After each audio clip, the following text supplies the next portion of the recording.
Good afternoon and welcome to another sunset safari where we have got elephants swimming around in Ndlovu Dam, which is on Pridelands, right at the Eco Training Camp. Isn't that a beautiful sight? My name is Taylor McCurdy and on camera with me today is Gert. And like I said, we're live here in Pridelands, which is a big open ecosystem and part of the greater Kruger National Park. Now, just remember for the first 45 minutes of this drive, shall we have a look what's happening behind us? For the first 45 minutes of this drive, we'll be dedicating it to all the children in the world, all over the world. So please send your questions through to kidsquestions@wildearth.tv. And we look forward to chatting to you. So I don't know if any of you that are watching are perhaps new and have seen elephants before, but this is really, really awesome. We're basically surrounded by elephant bulls right now. So that's a big Ellie bull. And he just broke a branch. That was that snapping sound that you managed to hear. But he's not angry with us. He's actually quite hungry. He's just having some lunch, so hopefully he won't be so hungry and angry in a moment. And the swimming elephants have now come out of the water. Pool time is almost over, except for one or two individuals. It was kind of like me as a kid. Always the last one to get out of the pool, and I'm sure some of you can relate to that. Look, there's another one standing right in the middle. You can see how shiny that elephant is because it's completely submerged itself, so it's gone right underneath the water. Look at that trunk. It was very funny watching this elephant come on in the water because he didn't want to get his tail wet. Now look at him. Now he's happy to splash around. So the reason why this elephant is in the water is it's a very large animal. And you must imagine how nice it must feel to be able to feel light on your feet and swim around in the water like a mermaid. Or perhaps he's pretending to be a hippopotamus today. But that's going to be so nice and cooling on his skin.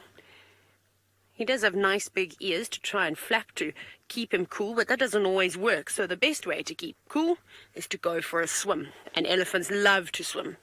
It's the happiest that you'll see them. If you listen carefully, I was going to say you could hear elephants splashing in the water, but you heard something else as well. There's one thing that I do want to show you. It's the most gorgeous, dramatic scenery. It's actually all the clouds, the big blue sky, and the elephant walking above us. Isn't that gorgeous? And if we're lucky, we might get all of them walking past, and it just is so pretty with all those knob thorns in the background. He's so dark, he's blending in with the shadows now, except for those big white tusks that you can see poking out the side of his face. He's going to feed on the same tree that that other elephant was. So this is quite normal to see all these boys together. They're all very similar age. They're not very old, in fact. It might even be the same group of elephants that we saw this morning. They came down for a drink. So they don't necessarily just drink once a day when the water is available like it is at the moment. They'll come and drink a few times. Now, it's not just me out on this safari this afternoon. You're going to be visiting lots of guides in all sorts of destinations. So off you go to Tristan, who's looking at a bird with lots of spots.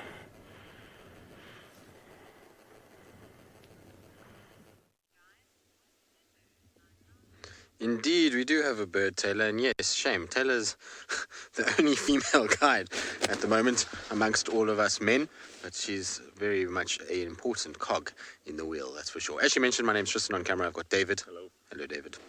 Right, as you can see, we have guinea fowl, which is quite wonderful. The guineas are, well, taking it very, very easy and are having a nice, relaxing time on quarantine out in the open. It's a good day for them. Not too many thermals, so not too many birds of prey flying around today. It's quite chilly, actually, this afternoon. But before we get into the guinea fowl, this drive is an important one because it was dedicated, well, the drive was sponsored and there was a dedication by Aoife Moran, who actually is quite a cool one. It's her 60th birthday this year, and she's dedicated the drive to 8 of her friends who are all celebrating their 60th birthday this year. So happy birthday to all of you. I hope that you all have a wonderful year, and I hope that there's many, many more to come. But to Mags, Rita, Geraldine, Susie, Mary, Helen, Phil, and Mary. So Mary squared. I hope you guys have a good 60th birthday. It's quite cool that all of you are born in the same year and that you're all friends. So it's a really, really cool thing. Hopefully we'll find all the things that you guys want to see. Our guineas are, like I say, probably not high up on your list, but, well, they are all sitting with their friends, and so it seemed like a good way to start our drive. Like I said, they will be spending their time feeding in the open like this, and a day like today, where there's very few thermals and very, very few birds of prey, allows them to feed in quite an open space like this. It's dangerous, obviously, for them to feed like this at times because of things like martial eagles that will hunt them down.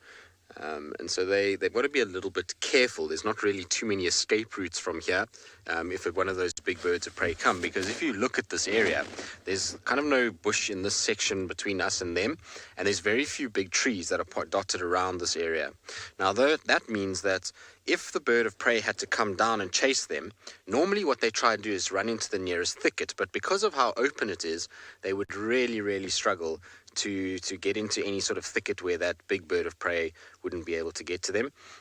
But what they are protected from in a place like this is land predators. So things like leopards would be really difficult for them to be able to get close to guinea fowl in an open clearing such as this one. So I suppose it makes sense. And like I say, it's been a cold, overcast day, really.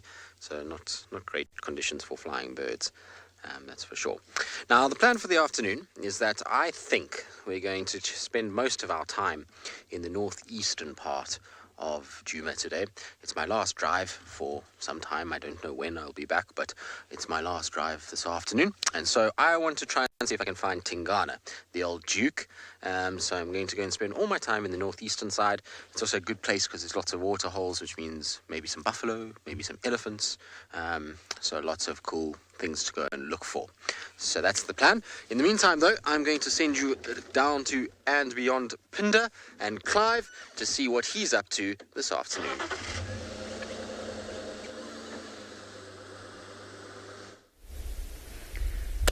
Good afternoon. Welcome to and beyond Phinda Private Game Reserve.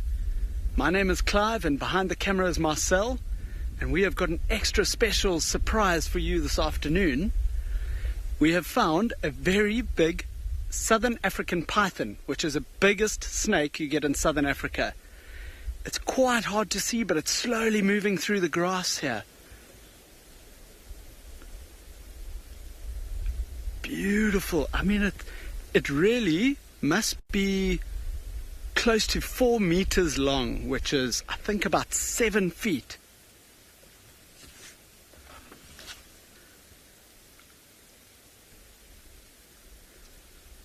Should I maybe try and move a bit, Marcel? I'm just going to try and move a little bit so we can get the camera on it. I think we have the body now. Do you?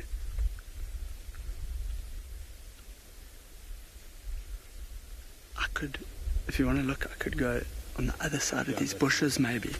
I'm just going to get into a better position to see the snake a bit better, okay? This is really such a great way to start the afternoon.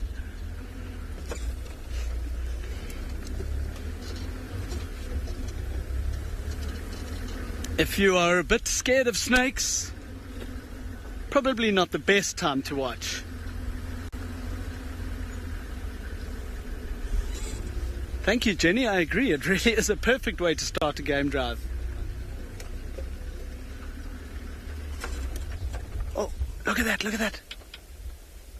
Look at that huge body moving through the grass.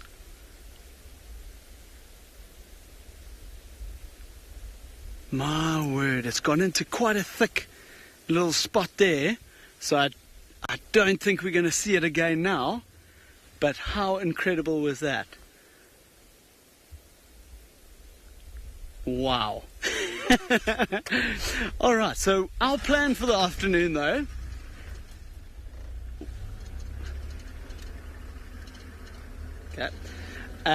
our plan this afternoon is to actually go and look for a pride of lions. But while that snake was there, we thought we'd show you that too. But for now, we're going to send you across to Steve and see what he's managed to find.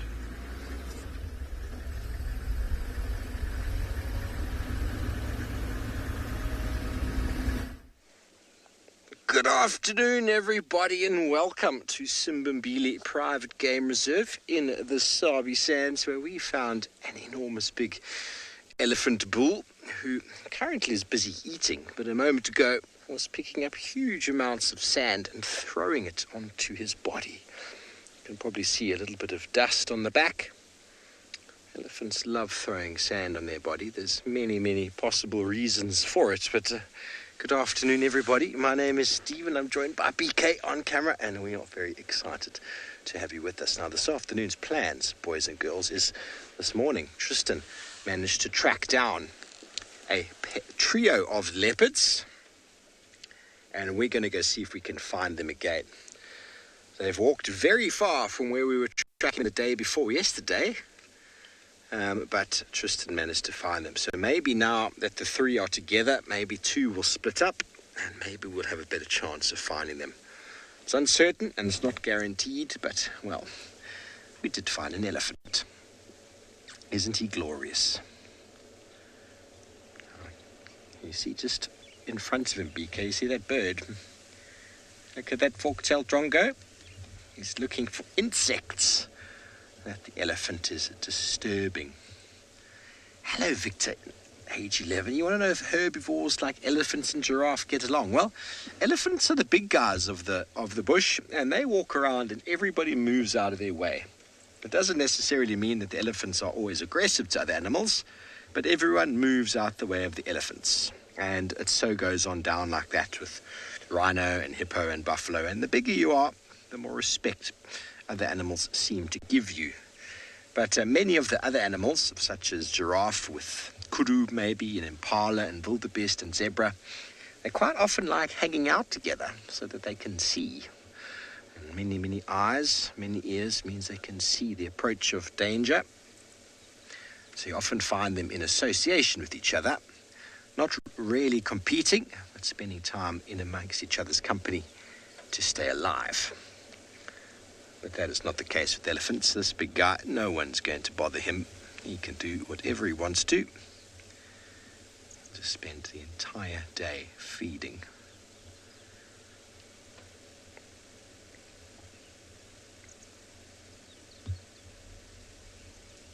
Right now, he's in this open area looking particularly for small little herbs or forbs, little shrubs that are growing in the grass.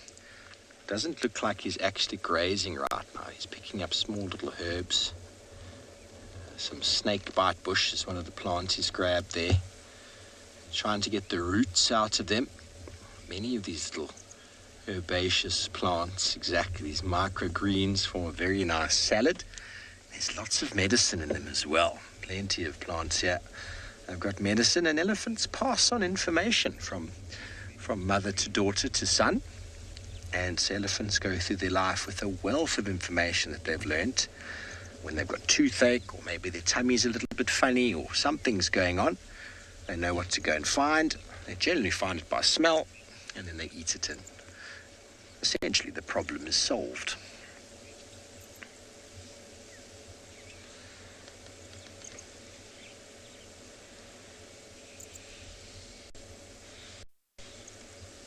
Okay, well, we are not alone this afternoon. There are lots of us out, and another one of the gentlemen who'd like to say good day is all the way over in the west in Swalu, Kalahari.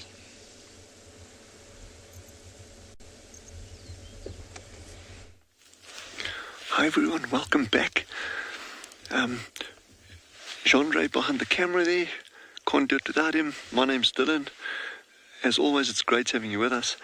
This afternoon, we're doing a stakeout at the meerkat burrows. We're going to sit here the entire drive. There's some interesting things going on here. We're trying to figure it out. We had the honey badger this morning that we saw very briefly, and he's in the far distance at that big tree where the weaver nests are. I don't know if you guys can see that.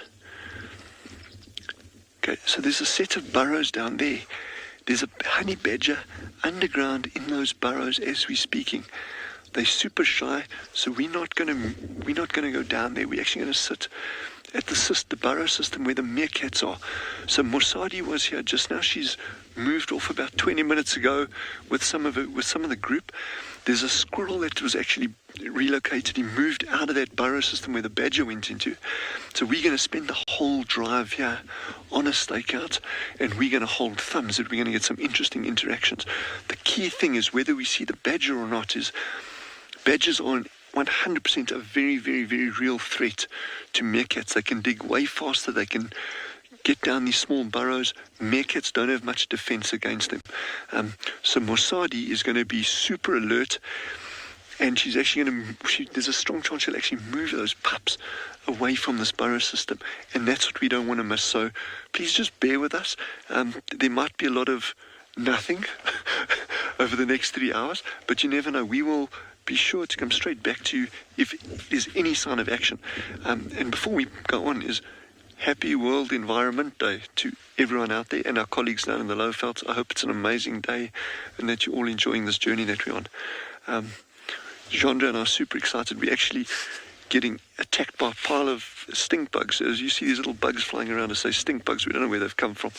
But anyway, we're going to stick it out here.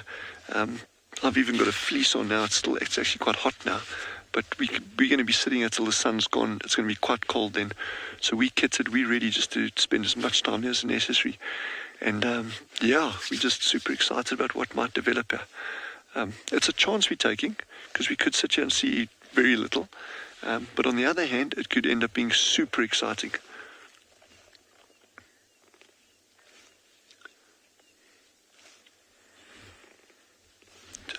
Head back towards Taylor. She's got some good ellies down that side. That should be quite interesting.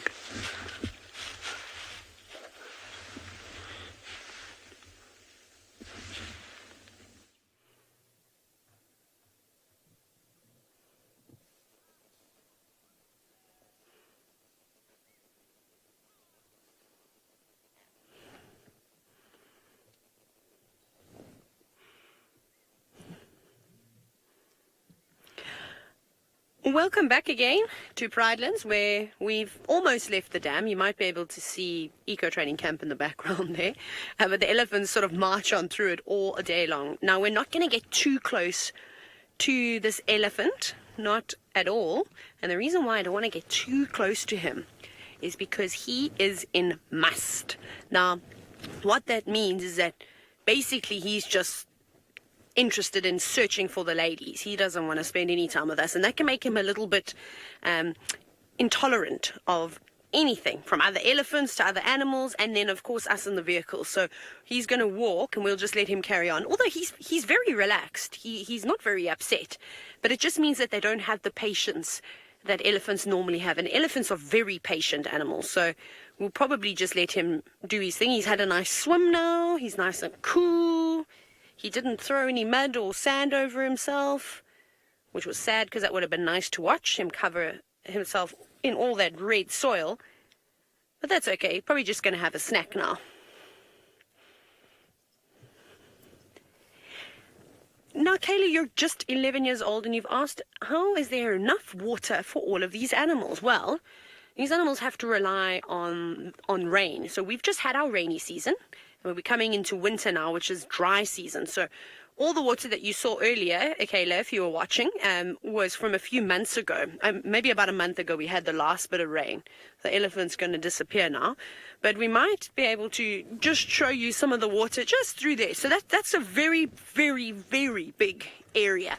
Now, this isn't the only dam that is on this reserve. So there's quite a few of these depressions that are filled up with water now, so these like holes in the ground. And then there are some that way, which we're going to go to the next one. And then guess what? Because this is a huge open ecosystem, so the animals can go wherever they want. If we run out of water, they will just go to where another pool of water is. So those elephants are very clever. For a very, very long time, for generations and generations. So grandfathers and then their grandsons and their great-grandsons, all that information gets passed on, and the same thing happens with the females, and they know exactly where to go to find water every single year. But we're going to carry on down the road. Let's see. Actually, I'm just going to go to this tree because there's something I want to show you on this tree. So it does get very dry and the water does dry up a lot, but they can move around. Here we go. Have a look.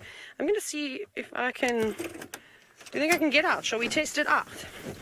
Let's quickly see if everything works as it should. Sorry, I'm just getting all my cables quickly. I want to go and stand next to the tree very quickly.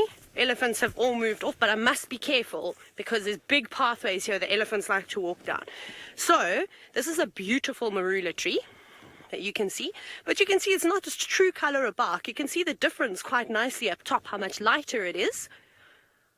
See, that's the normal color of the tree, and then when you go down you can see how brown and it's full of mud and clay. So this is the elephants that have come here. And now I don't want to rub up against the tree like an elephant because then my uniform is going to be filthy and I'm going to get into trouble. So the elephants have had a nice scratch, and that elephant that we just saw actually came through and he pushed over a whole tree because he was having such a nice scratch. But he's such a big boy that even that tree that was up over there couldn't hold his weight. So marula trees have got this lovely bark that you can see, and that is so nice on an elephant's skin. Their skin is so thick, so they really, really enjoy being able to scratch up on that. And if you look very carefully, you'll see in between the mud, you might even find some parasites and things like that stuck up here. So that's quite cool.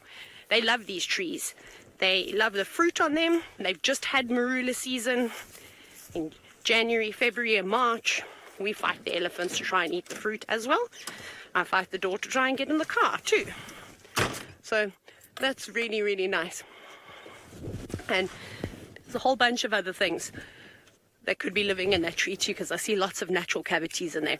But we're going to carry on down the road and see what else we can find. Off you go to Dylan, who's still keeping a close eye out and hoping that honey badger will pop its head out.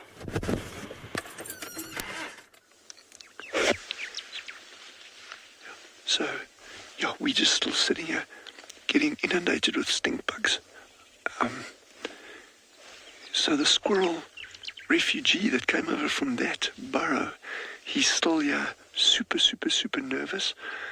When the meerkats were here earlier, they keep on looking down towards that other burrow where the badger is. So there's definitely something going down here. And this is going to be a patience game, a waiting game. But I hope you're all comfortable wherever you may be, and that you're going to stick with us through this. We really don't want to move away from here, because if we move away, things will happen, and then it's just like for us to get back, it's just not going to work. So we're rather just going to bite the bullet, stick it out here, and see what we can get. It's that suspense. You never know what's going to happen there.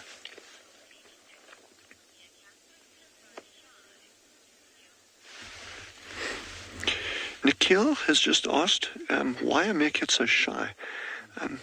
Nikhil said these meerkats actually that we're sitting with actually aren't that shy.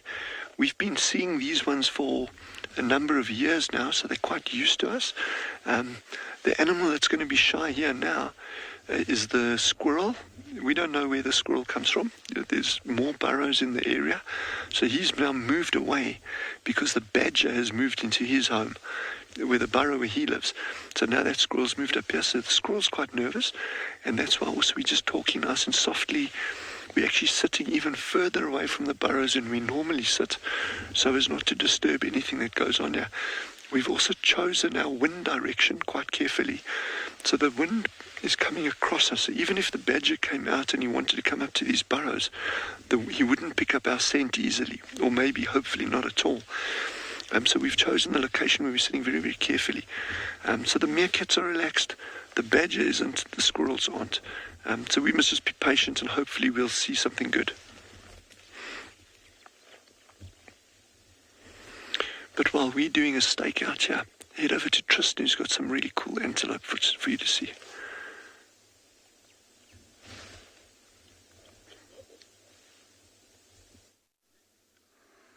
It is a very cool antelope. They're the biggest antelope that we see here, and it's sitting in a very cool spot. Now, normally, our antelope, like kudu, like to be quite hidden. And they like to be kind of in amongst the trees and sort of hiding away, but this particular female is sitting right out in the open on top of a big mound, which is really cool to see. They're absolutely amazing creatures, these kudu. I love them. The males are incredible with their horns. They've got these amazing big horns that stretch up over their head, and then the females, well, like this one, doesn't. But they're still pretty animals, like I say, really, really large. And when they stand on top of these termite mounds like this, you really get a sense of their size. It makes them look that much more impressive. Now, you may have also seen a bird flying way in the distance behind its head just now.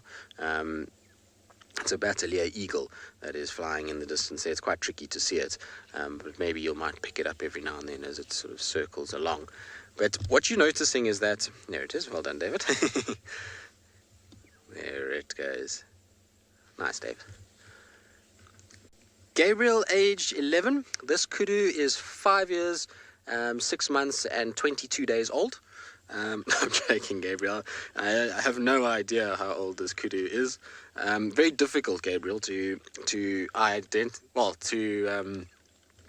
be able to tell how old kudu are. Once they get to fully grown, like this, and especially a female because she doesn't have horns, it's really tricky to know their age, and so it would be an absolute guess, and I would be lying to you if I told you it would be an exact age, and I don't want to lie to you, so I'm not telling you what age it is, because I don't know. Its ears are pretty good though. It doesn't have any sort of cut or scrappy ears, and its coat looks fairly in good condition, so I mean it must be in the sort of prime of its life. Let's see if it's got nicks in it. It does have a few nicks in the ears, so I don't know, maybe anywhere between 4 and 7, 4 and 8, but I mean it would be a complete guess. I don't think that it is in any way an accurate age at all. All right, excellent. We're going to sit here and enjoy our kudu. It sounds like Steve has had a bit of luck this afternoon, went and followed up on the leopards we had this morning, and it sounds like he's had a bit of luck. Yes, well, thanks very much, Tristan. You did all the hard work today.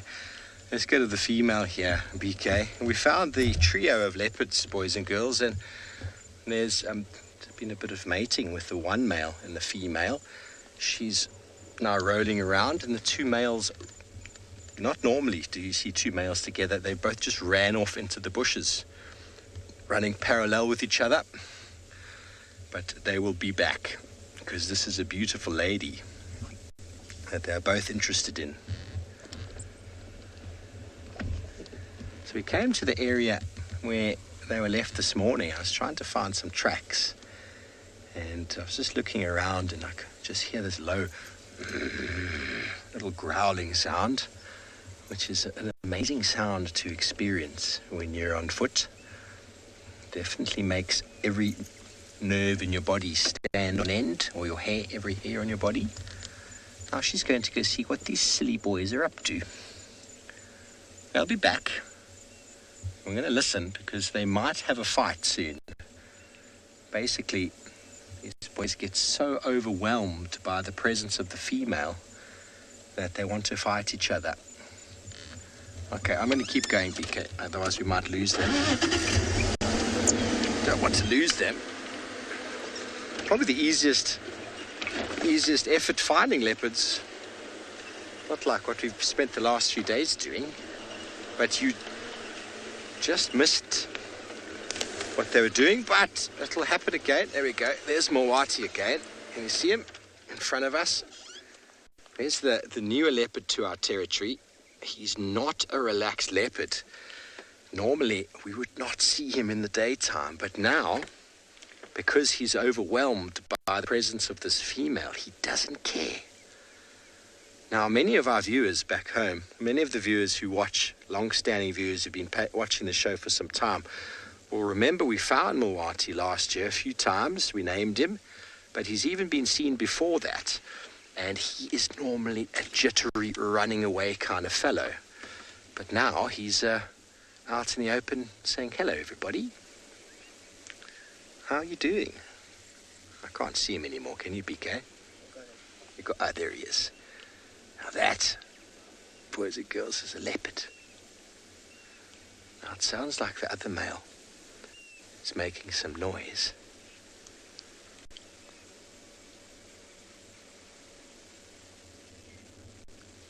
He's going to go sort him out. Let's go. Let's go. There's going to be an altercation here. Prepare yourself for some noise. Could be some noise. And if you have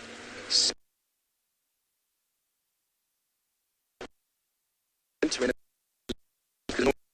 noise gets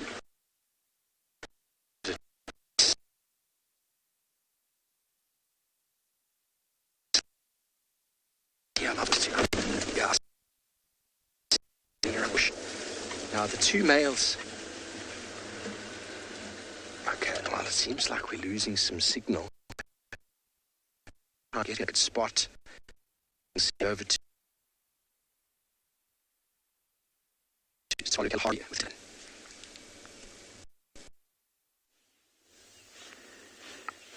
So the little squirrel's just been out, but he's just popped back down again, literally. But we're keeping an eye open there. The other interesting thing that we're watching for here is bird activity. As with the aardvark and pangolins, anything that digs, and badger is a great example, birds will start following them in order to try to capitalize on any little odds and ends that get dug out.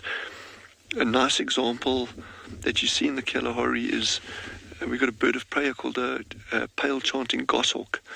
It's a kind of medium-sized grey bird with pink legs, bird of prey, and they are well known for following honey badgers because as a bird of prey, following a honey badger, that honey badger is often digging for things like little rodents and that, but he's obviously not successful 100% of the time. But if he digs out a rodent burrow and those little things get away from him, the goshawks will capitalize on that and go for it.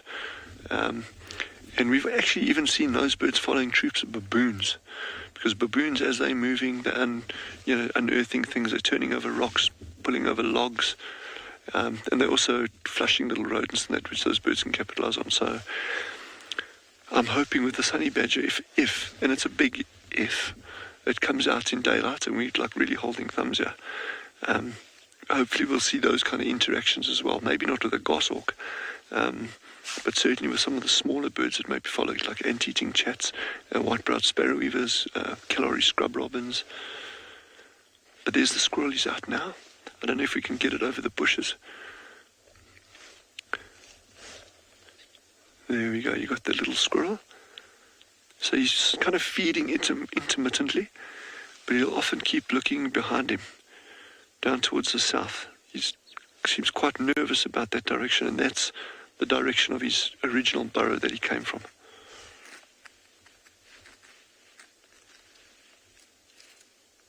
So much intrigue in the bush.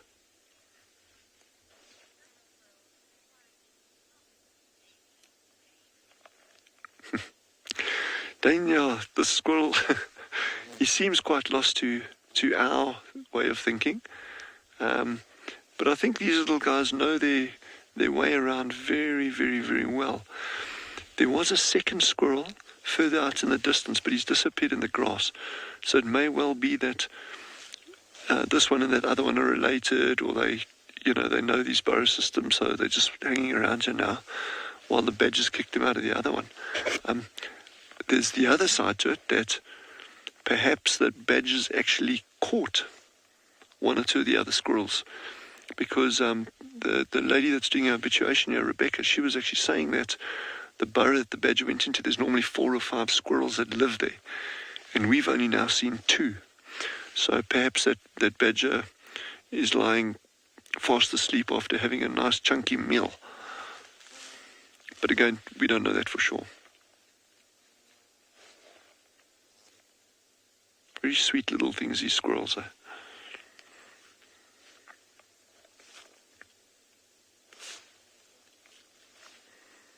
And a badger gets down a burrow system if they're in it, unless they have got some burrows that are linked underground and they can escape out of different entrances. If he chases a squirrel down a blind burrow, he'll gobble them up.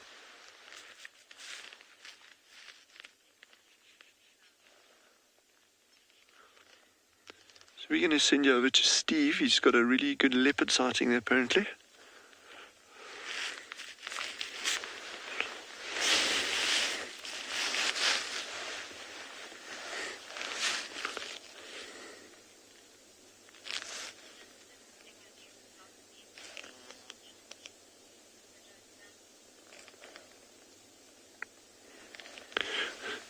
Apologies, we seem to have lost Steve, hopefully not permanently. But, so I was mentioning earlier today, and that's a very interesting thing. Squirrels, well, these ground squirrels are regarded as herbivores, but the majority of, most squirrels will actually eat meat whenever they get it. Those squirrels that are down in the areas where Steve and them are working, in the Lowveld, those yellow-footed tree squirrels, they will actually raid birds' nests as well. So they'll take eggs and chicks out of nests occasionally as well. So when you see those cute and cuddly little squirrels and they look adorable, just think they have got another side to them, and they will take protein if they get half a chance. But the normal thing for these is a herbivorous diet.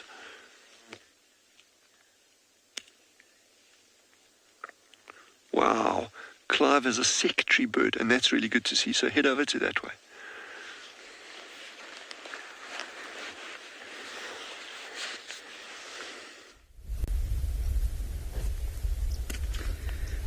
Welcome back again, everyone. So while out on the search for these lions this afternoon, we've come across a beautiful bird here called a secretary bird. They stand really tall to see up high in the long grass. And it's actually a type of bird of prey, which means they eat meat. And what he's doing is he's walking through this grass and looking to flush out any rodents or snakes or anything like that out of the grass. And what he'll do if he does find any is he'll actually stomp on them with his feet really, really hard and then eat them up after that. And I don't know if you can see, just to the right there's a beautiful big herd of zebra as well. I'm going to go up a little bit closer for you. Let's see if we can get another view before he flies away.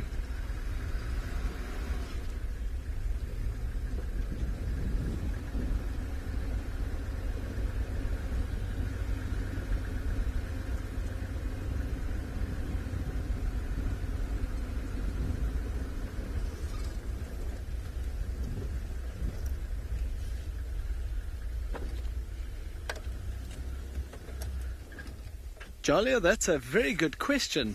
In our area here, which is kind of the eastern side of South Africa, the rarest animal we'll find here is probably an animal called a pangolin.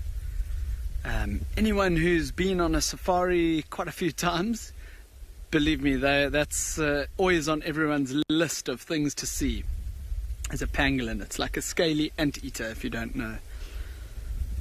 So that secretary bird has just walked off behind the zebras, although I think it's going to pop out in a second. But also, how amazing is this little herd of zebra as well? You got it. Oh, there we go. Yes. Okay, so he's still walking through that long grass, trying to look for any food. And speaking of birds, if you have a look at almost any of these zebra, there are little birds sitting on them as well, especially the second one from the left. I don't know if you can see that one. Have you got it, Marcel? There's a bird called a red-billed oxpecker sitting right up on its back. I know we saw some with giraffe yesterday, and what they do is they pick off all the little ticks and other parasites off of all these animals. Very, very special. There's still a few more minutes of kids' time left, so send through any last-minute questions. Let's hear what you have to say.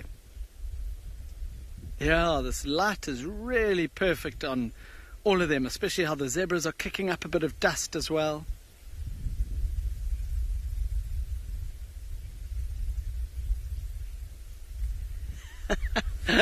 Jazz, I love your question. Do you think secretary birds and zebras are friends? Listen, you actually never know.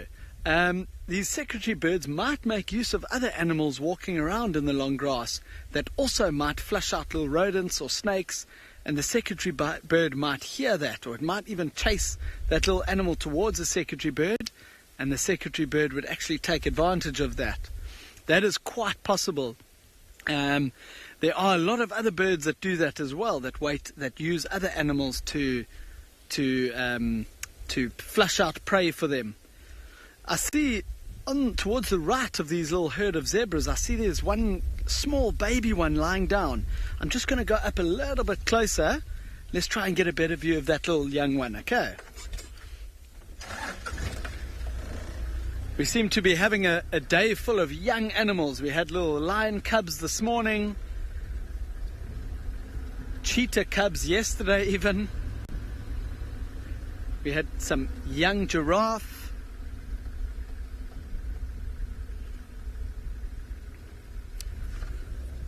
Julie, that's also a good question, and funny you ask that because I was just saying the same thing.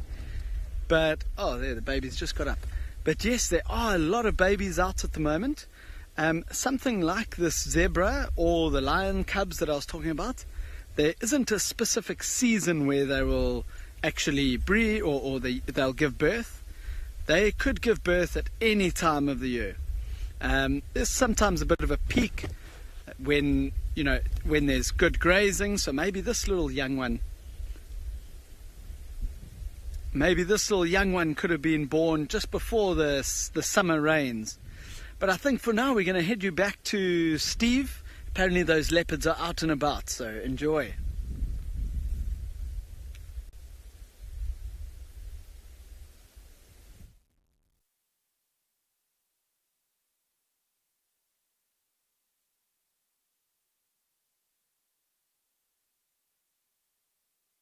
Here's our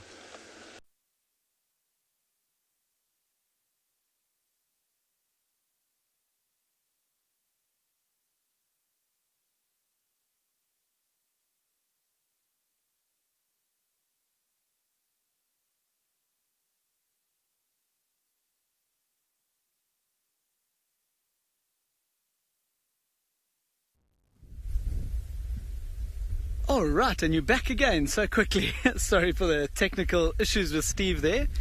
But we're in such a beautiful spot here with this little herd of zebra. And I'm very happy you came back here. It's really nice sometimes, especially for people taking photos. You often don't want the light on the side that it is now. But it's shining through the mane of these zebras. It's really beautiful.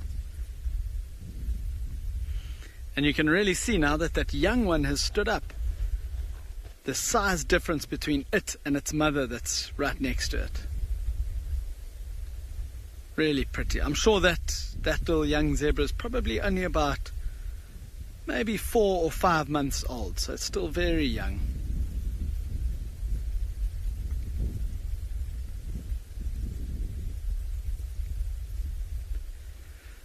Jason, if you look at all of these zebras, except for that little baby one in the middle, the other 5 of them are all adults.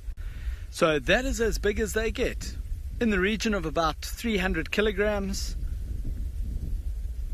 Yeah, so all of these here are fully grown.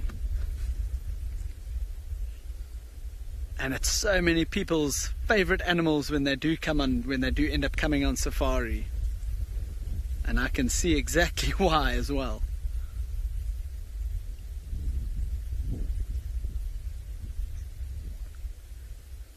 So this little group here is made up of one male, which is the one right on the left, it looks like. One male and his, what's called a harem, or a group of females.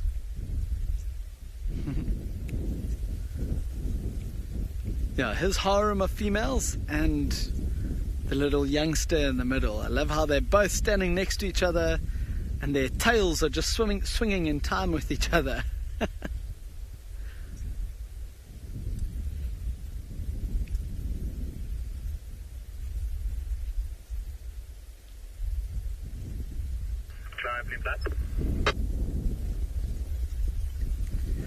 Alright, so we are going to carry on along this road on our left here, and we are going to be carrying on looking for a pride of lions out here that we call the Biala Pride, and for now we're going to send you across to Taylor.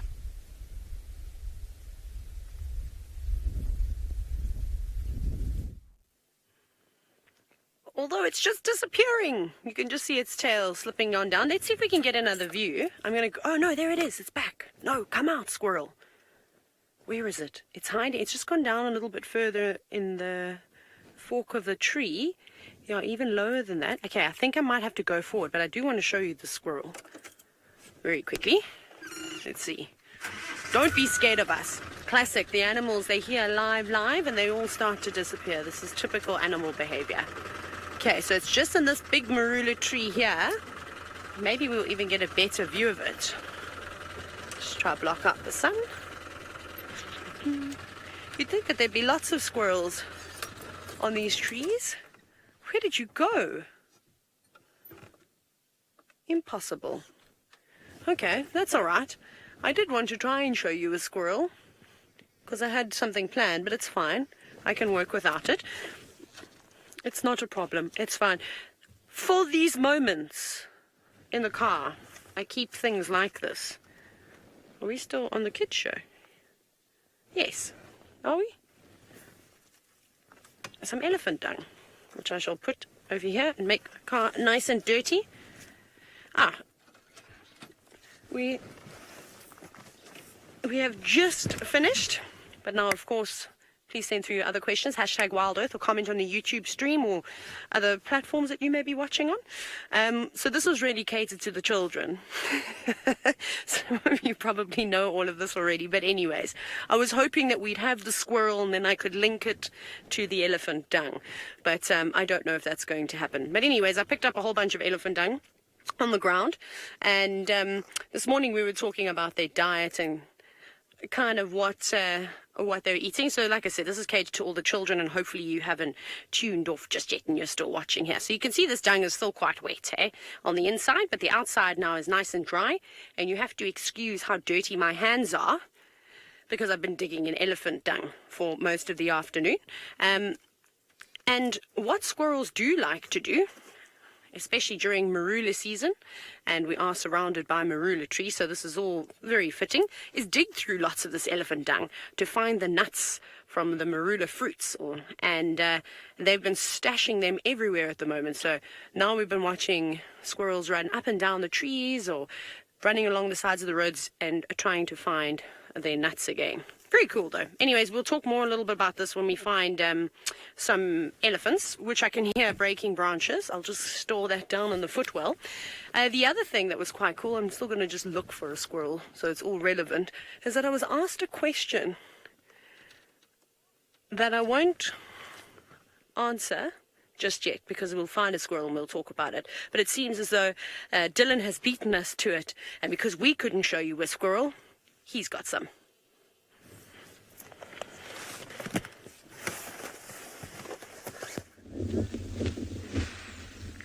So we're still biding our time, biting the bullet, doing our stakeout.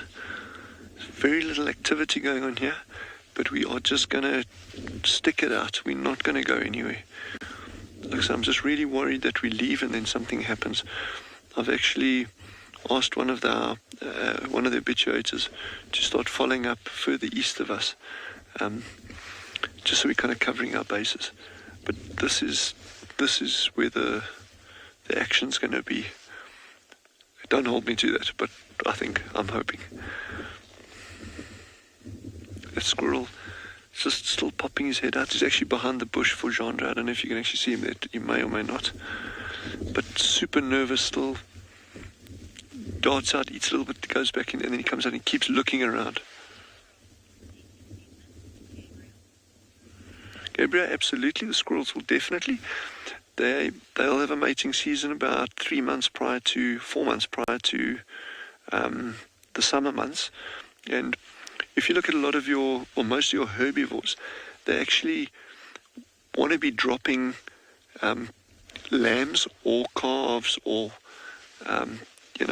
if it's rabbits or leverets, those kind of things, going into the summer months, because the advantage there for them is with the onset of the rains, there's a lot more green vegetation around, a lot of growth around, and that means the mother can actually sustain it and have good milk to be able to look after the youngsters properly. So it's very, very, most of your herbivores are timed whenever the breeding is to coincide, that the lambing or when they give birth to youngsters will coincide with the onset of the summer months.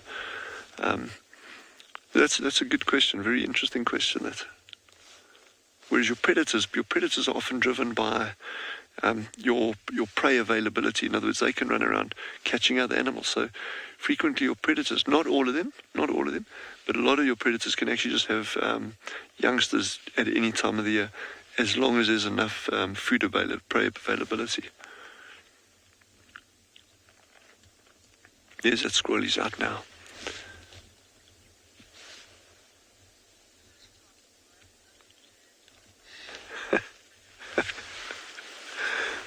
And I'll do my best.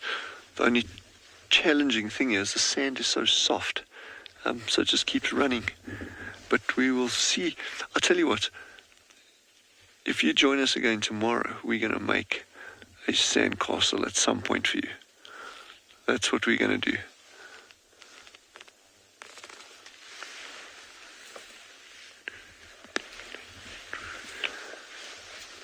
That squirrel's just not cooperating. He's like up, down, up, down. But you know, if I was the size of a squirrel and I had a badger after me, I would also be a little bit nervous. And badgers, you know, they will go for squirrels and things, but they are excellent tree climbers as well. And on Swale, we've actually witnessed them climbing up trees to catch snakes in trees, big mole snakes that go up in trees, and honey badgers go up after them, and they catch them. They'll raid birds' nests. Those of you who were with us yesterday, we found that leopard kill of a grey duiker on top of a big social weaver nest. Honey badgers will even go into social weaver nests and try and break them open if there's chicks and things inside. So they're super adaptable predators. And yeah, in terms of digging, the only animal out here that I'm aware of that'll be able to dig faster than a honey badger is an aardvark. And there's even a lot of anecdotal evidence for badgers being able to catch aardvark underground. It's never been witnessed, but there's a lot of people that have worked with aardvark out in the field, not just at Swale, but in other areas as well, in the Kalahari Transfrontier Park. And there's certainly enough circumstantial evidence to point towards badgers being able to chase and corner aardvark underground. I don't think that happens frequently, but certainly it is an option.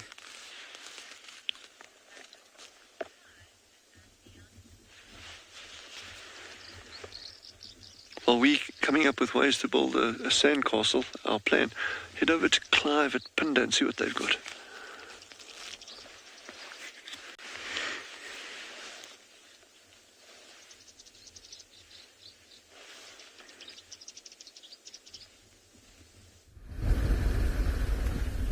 Welcome back again. So just up ahead, a bit further on this road, is where this Biala pride of lions we've seen this morning. So we've started taking it a bit slower. I'm keeping a look on the road for any tracks, and now we're scanning on both sides of the road here to see if we can find where these lions are. It's a really beautiful area, some little patches. Well, it's mainly a bit of open grassland, but as you can see, a bit up ahead, quite a few trees, and I would say because it's been quite a hot day, there's a good chance they might have come even to these trees up ahead. But with it reaching 4 o'clock, it's starting to get a little bit cooler, so you never know, they might start moving already at this time of the day.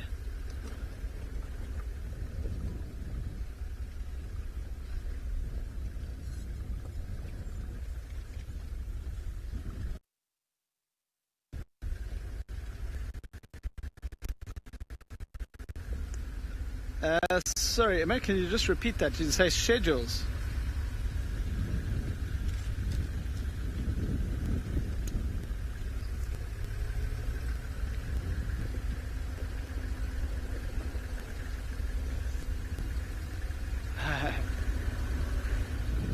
Okay, Georgia, now I understand your question.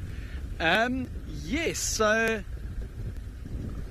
you know, when it's cooler in winter, they might start getting active a bit earlier in the day, then they don't have to be nocturnal. They don't, they might, whereas in summer when it's hot, they might only get moving sometimes at 8 or 9 o'clock at night. But it also depends on if they've fed recently, or if the whole pride is together, or if some of them have maybe been separated. So it depends on quite a lot of things. But yes, their schedules definitely do change. So all we're looking for in this long grass is maybe just like the flick of a tail.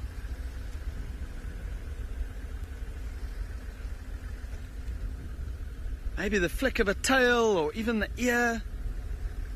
But I think for now, we're going to carry on following up here, and we're going to send you across to someone else.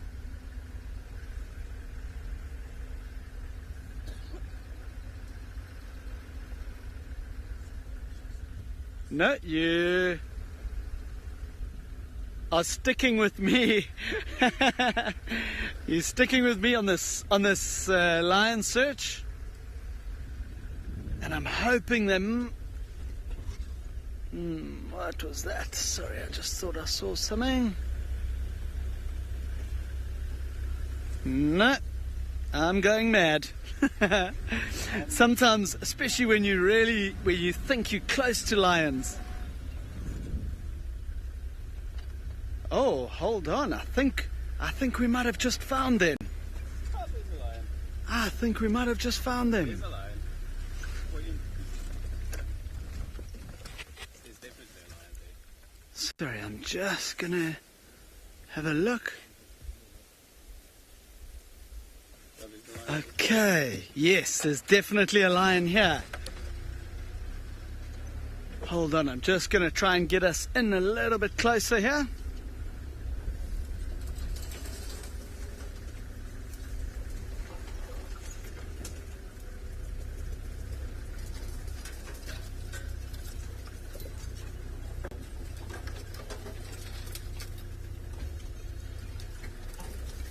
Oh my word, look at this. So just through the trees here. I wasn't seeing Dragon Lady. Thank you, I really thought I was going mad. But I'm not. Look at this.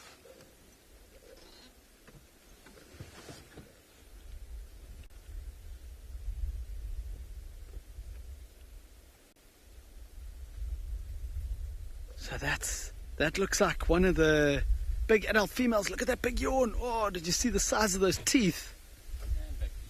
And back to sleep, yeah. Head down again. Now I thought I heard a bit of rustling in the grass on our left, so I'm just keeping an eye out there to see if there's more. Because in this pride there should definitely be quite a few more lions. Maybe she's just gone for a break from the kids. Marcel seems to think she's maybe taking a break from the kids. I don't think so. I hope not, anyway. Kids, All right.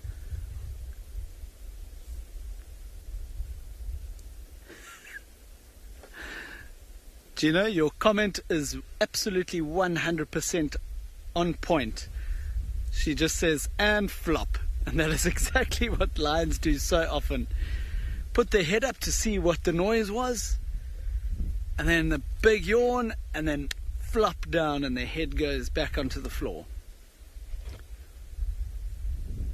I think we're going to spend a bit of time here, because I'm sure there are other lions part of this pride that are around here that we just can't see. As you can see, the grass is quite tall, and it's very easy when a lion is lying down like this. It's very, very easy for them to go undetected, isn't it? Especially at this time of the year where the grass isn't as green anymore. It's starting to go to a bit more brown. Then it's exactly the same color as these lions. Oh, now she's just rolled over.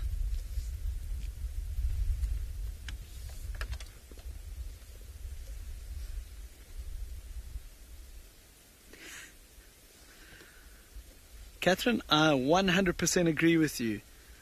Catherine says it doesn't look very comfortable with all these sticks, and it doesn't at all.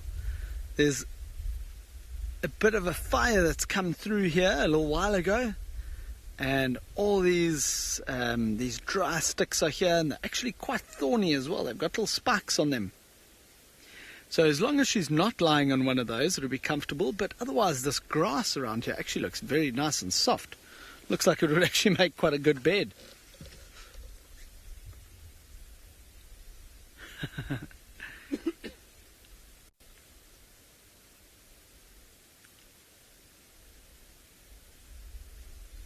So we are going to spend a bit more time with these lions. I'm going to try and get a better position so that we can see them a bit better. For now, we're going to send you across to Tristan, who's still looking for some leopard for you.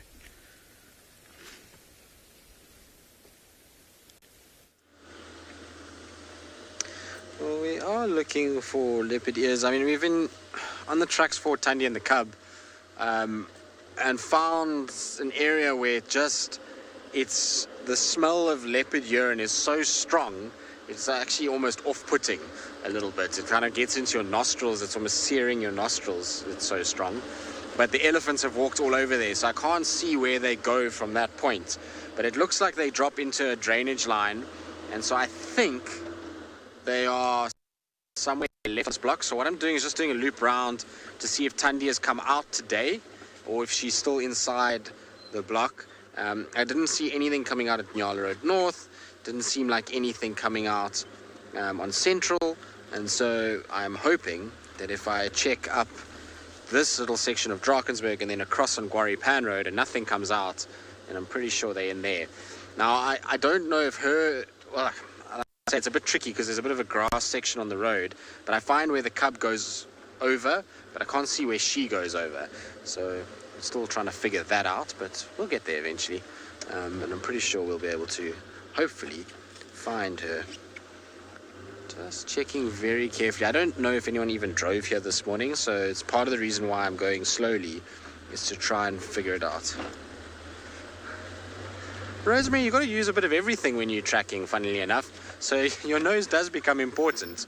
It might sound ridiculous, but it does. You know, using your nose to just figure out what you're doing, and it helps you sometimes smell urine. And if you look and you can see the bush in front of you, funny enough, you can actually sometimes see if it's fresh, because while it might smell, it would have dried on the leaves after a day like today if she's scent marked this morning.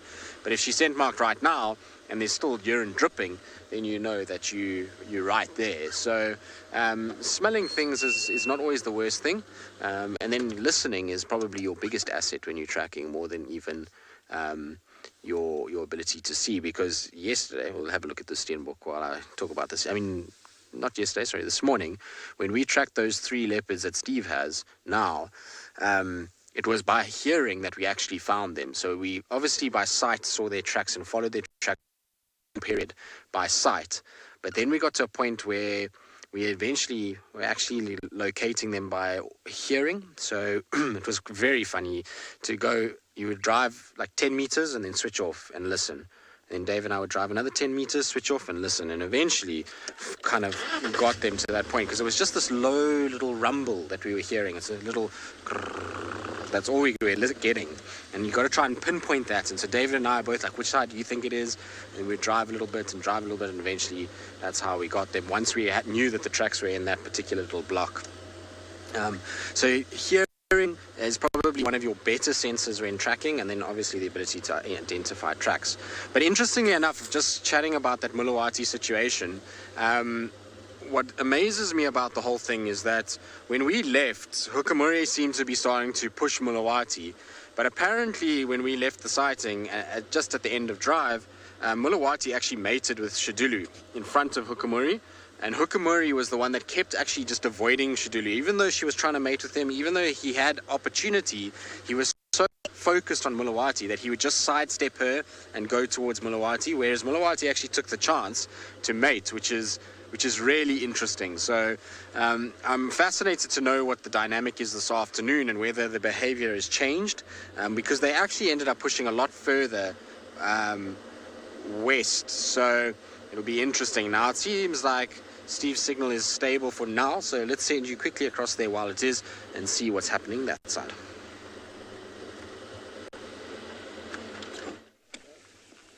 Welcome back. Now I'm just going to keep quiet so you can hear exactly what Tristan's been talking about.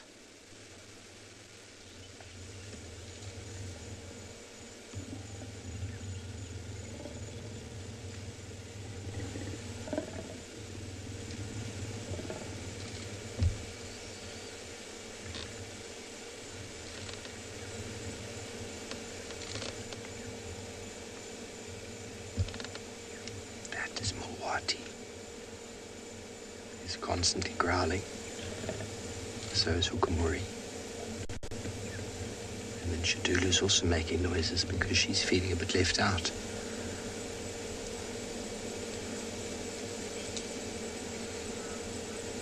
Okay, so we do apologize for the signal, everybody, but these leopards are where they are, and they are moving from time to time. Just before, while you were away from us, Mulwati mated again with Shadulu, and then shortly after that she went and started prostrating herself for Hukumuri, but he was not interested. He was more interested in trying to chase off this other male leopard who apparently has been giving him a beat down all morning. One of the other vehicles that joined Tristan this morning says that Mulwati has been dominating Hukumuri.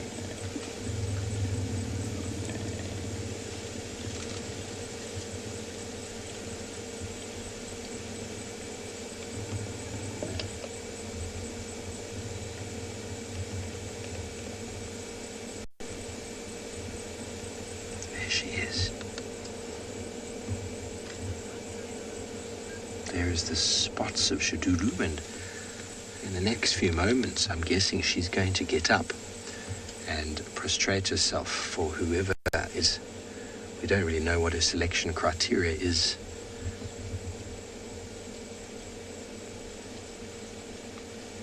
But when we first got here, we heard the noise of the leopards growling. Then we drove off, and then Mulwati immediately mated with Shadulu and then took off after Hukumuri, and then they ran headlong into these thickets, shoulder to shoulder, almost touching. It's quite incredible how close they are actually to each other without any physical conflict.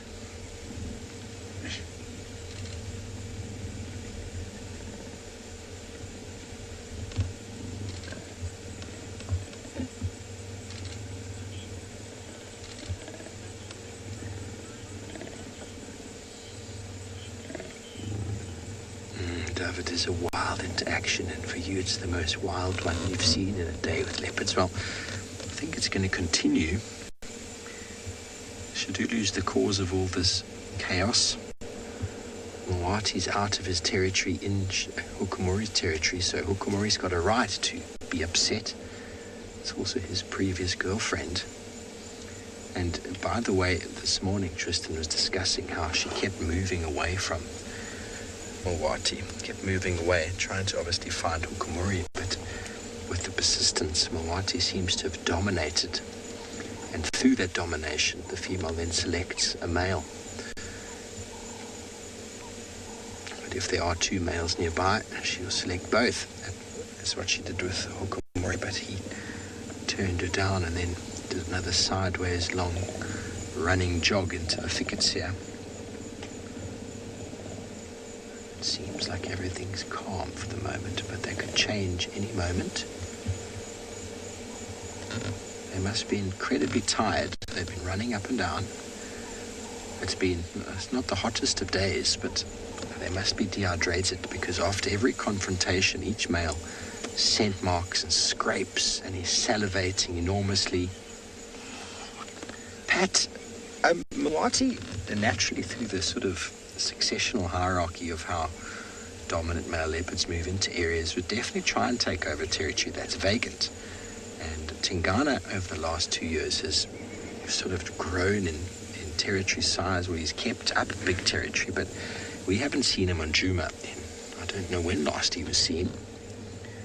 So it just takes a little foothold to be had, and then a male starts accumulating a larger piece and a larger piece, and if Tingana starts avoiding those areas, then those areas will be claimed. And it seems, though, at the moment, without me wanting to suggest too much, but Mawati's got a firm hold on the sort of a split right in the middle between Hukumuri and Tingana's territory. By the way he's been dealing with Hukumuri today, he's a definite contender.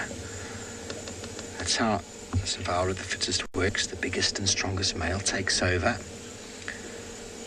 and the biggest and strongest male mates. That's the way it works, and then the cubs obviously take on the strongest genes. How amazing are these shots of Mawati, everybody? Oh, the shadoodoo's up. This is what we wanted. Oh. Now this is going to be exactly what she wants. Picked a good spot. I'm just going to keep quiet for you here.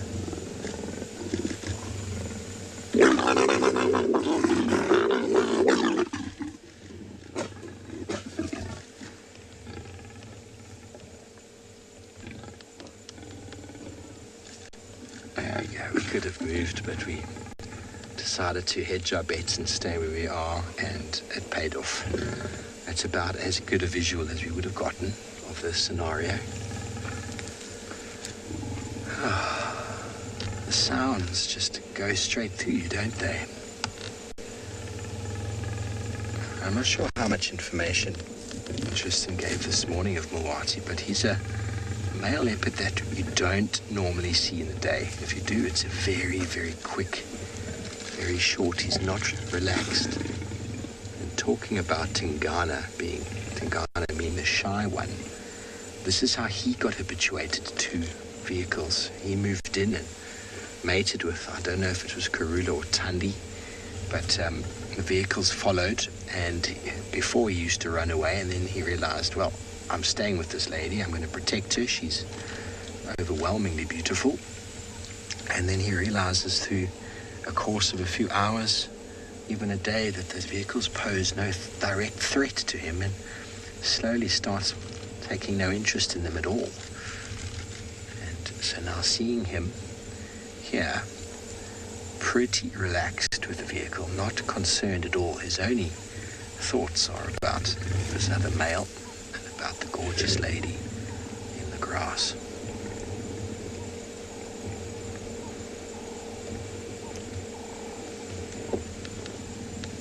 Well, that's just made my day. I mean, being here to see it, that's the first actual proper mate that we've seen happen. It's happened, this is the third time since we've been on the scene, but we haven't been able to see it properly because of the vegetation. Now we've managed to show it to you live. So, coming to you live from Simbambili Private Game Reserve, and there we go, behind the bushes once again. There we go. Lisa, this is so cool. It is. Unfortunately, Lisa, I'm going to have to move, and I have a very strong feeling if I do move that we are going to lose signal once again. So I'm going to leave that with Emma. Okay, very good. Well, let's send you over to Taylor McCurdy in Pridlands. She's got an elephant.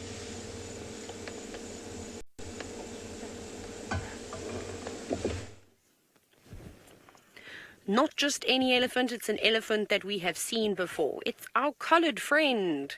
Hello, big boy. But since we last saw him, and I don't remember seeing this injury on his trunk, right between his tusks.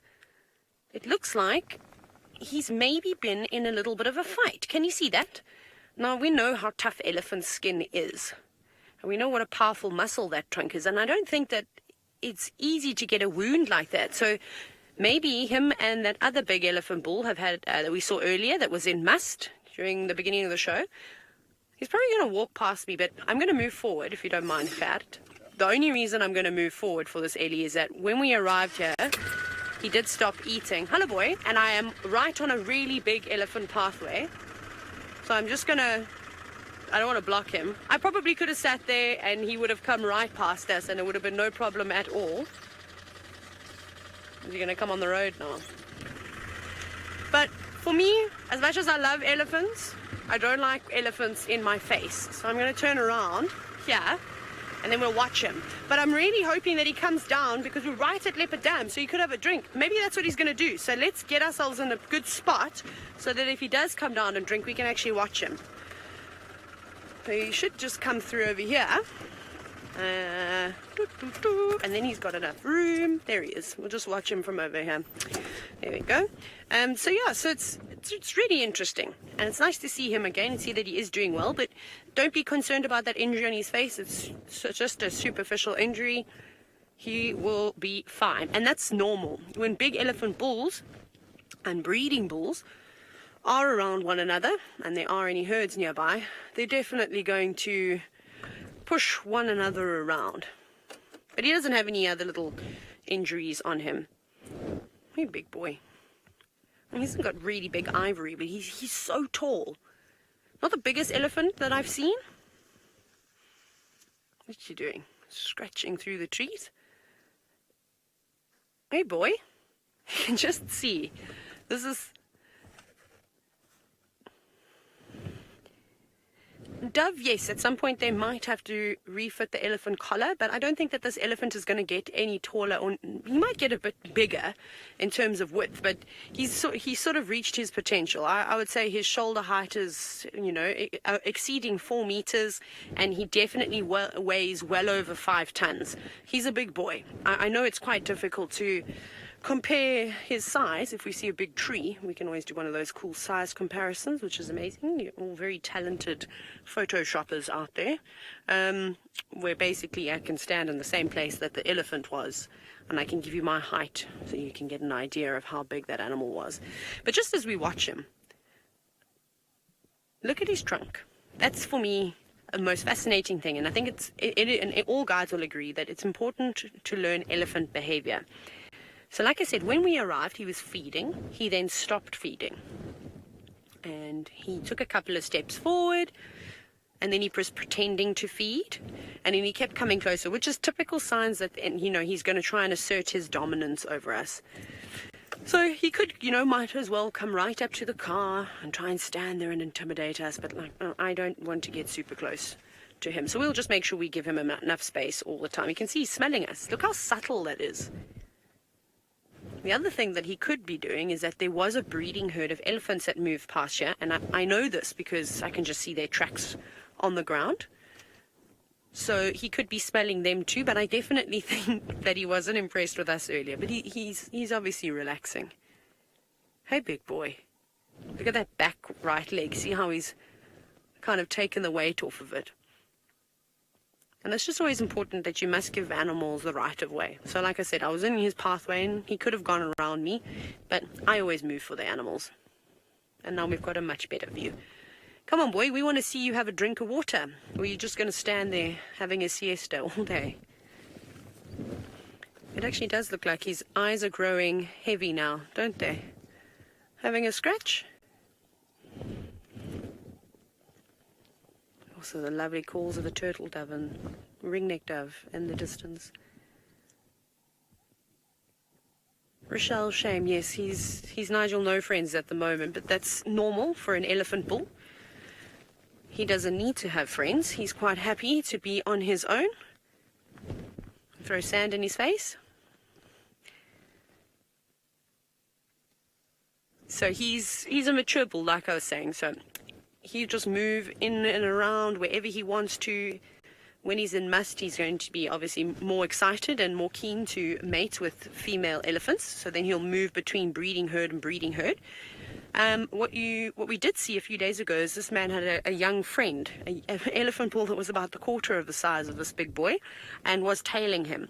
So he's basically a mentor, but an elephant mentor for other elephants, obviously.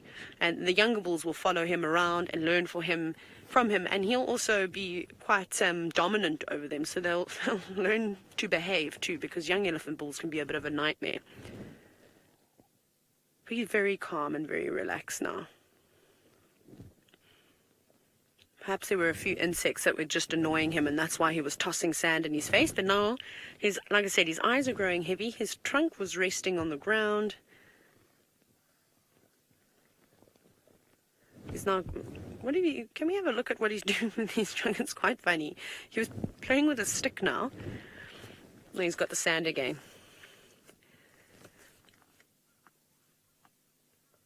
Look at that. That's awesome. I can see all those wrinkles on the trunk. But we're going to sit here with him and hopefully he'll go and have a drink in a moment. Off you go back to Tswalu to see those wonderful squirrels.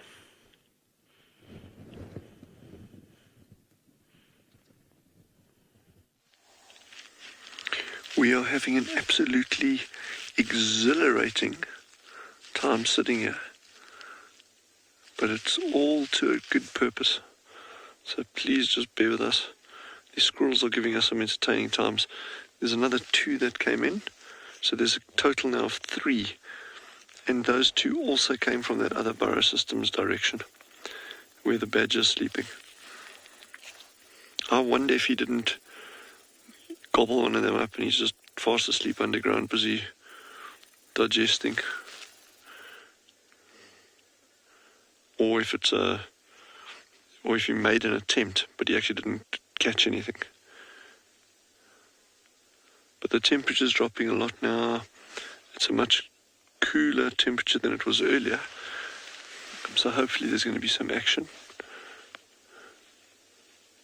But the whole thing with this is, even if you don't see anything, it's still, as genre and I are sitting here, we're still learning about what's happening with this group of meerkats. We're still trying to figure it out. Now we know, well, there's a super predator in the area that can go for them. Watching the squirrels' reaction to that burrow takeover this morning was interesting with them. That one just rocking up here that we hadn't seen before. Now there's suddenly another 2 with it. So there's definitely some interesting dynamic going on here with regards, well, it probably is a direct result of the threat or the fear of predation. And that fear is frequently what drives ecosystem health. And there's a lovely field of study, or, it's kind of the terminology.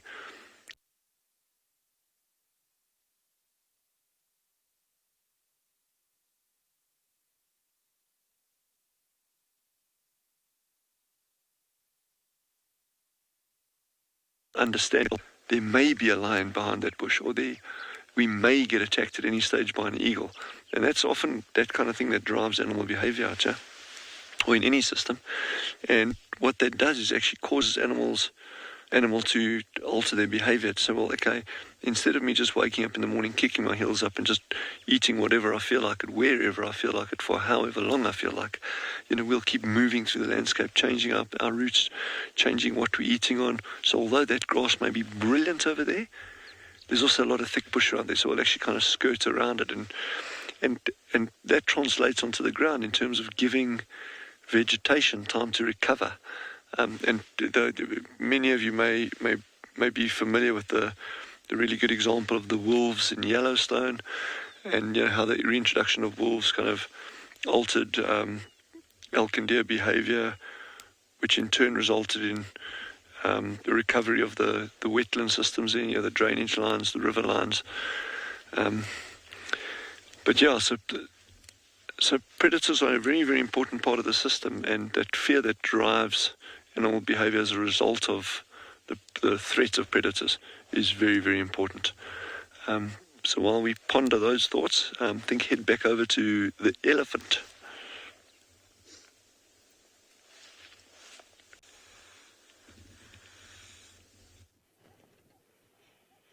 Yes, we're still with our big man, who's just edged slightly closer to us. He's been covering himself with dust again. Like I said, I think there's some annoying flies just bothering him around his eyes and around his trunk, which is typically where they like to gather, where there's moisture. And at one point I was wondering if he was testing the wind by throwing the sand up. That's a very typical thing that guides will do, is scuff their feet on the ground, or I like to grind up a scrub hair pellet and test the wind. I'm glad it's not blowing in our direction, otherwise we'd be a shade redder, and I'd probably start sneezing. And he's also covering his wound when he does that. I don't know if you can see. Now you're probably thinking, you know, isn't that going to cause an infection? But no. So you look at all those little flies. Now we've actually got the nice light. So on the trunk, where that wound is had, you can actually see the tiny little midges. If you look very carefully, we're actually nice with this backlighting on it. And they must be biting and trying to go into the wound as well. And I think that's why he's covering it with sand. So that's sort of a normal way for animals to just try and keep the insects off. But don't worry, they're super hardy. And something small like that is not really going to be too much of a problem. You can see it's not really deep or anything like that. I think he's just quite annoyed by those.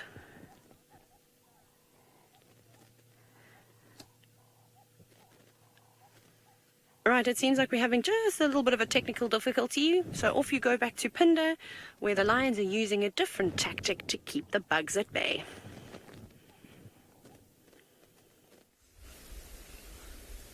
Welcome back, everyone.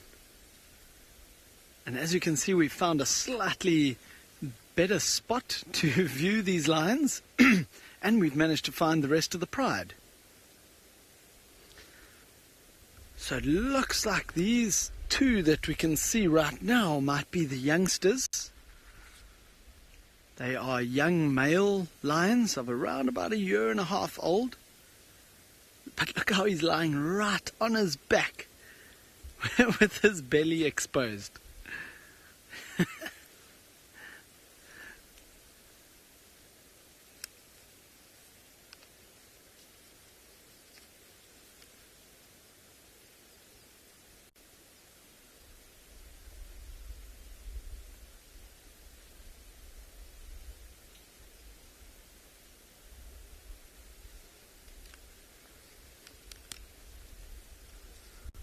So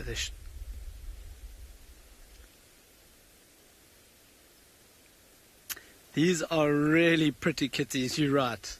They are just, you know, it's still light, so there's no reason for them to move now. They look like they're definitely not hungry. They're not full, but they're definitely not hungry, and they look like they are very, very happy with sleeping where they are. So the one closest to us, as soon as he picks up his head, we should be able to see, but these young males are just starting.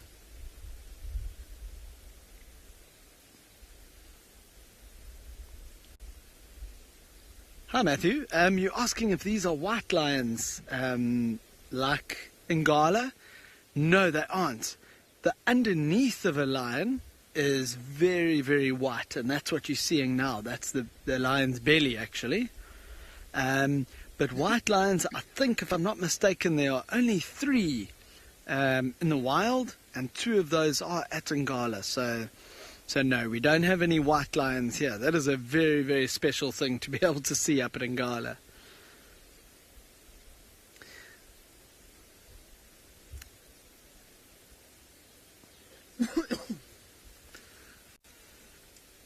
Have you seen them in person, Clive? Yeah. Yeah, quite nice. You see, they're constantly flicking their tails trying to get rid of those flies. I can actually see a few flies there.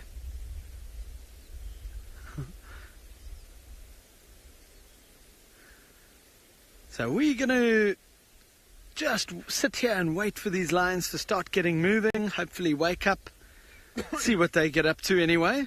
And for now, we're going to send you across to Steve, who has now left those leopards.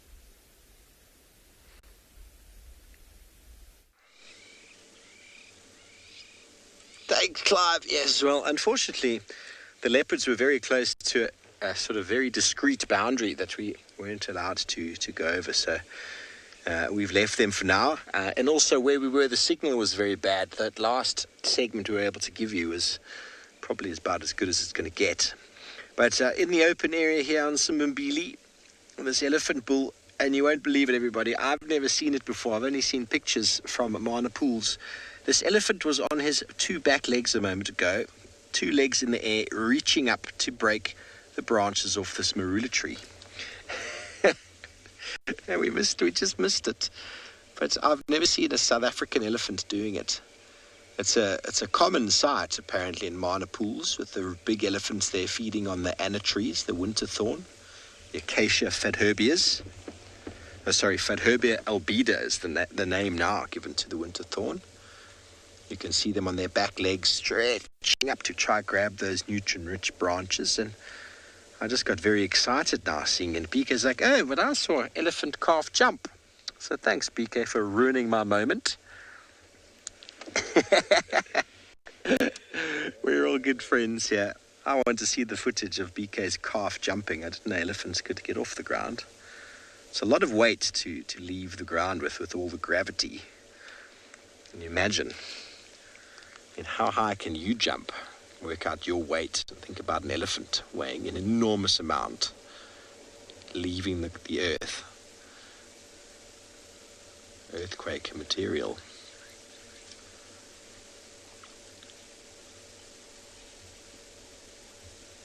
So he's pulled down this branch of the marula, and he's feeding on very fresh leaves, but mainly on the bark at the moment. The bark has got lots and lots of minerals. Marulas are also very good at holding moisture, a very good water holder. They've got massive roots that are able to access the water that grow up here on the top of the slopes, so they're able to access the water table, and they also store a lot of moisture. A good survival trick if you are stranded out in the wilderness and you're desperate for water, you can actually dig the roots of a marula up and squeeze them out to get some sustenance.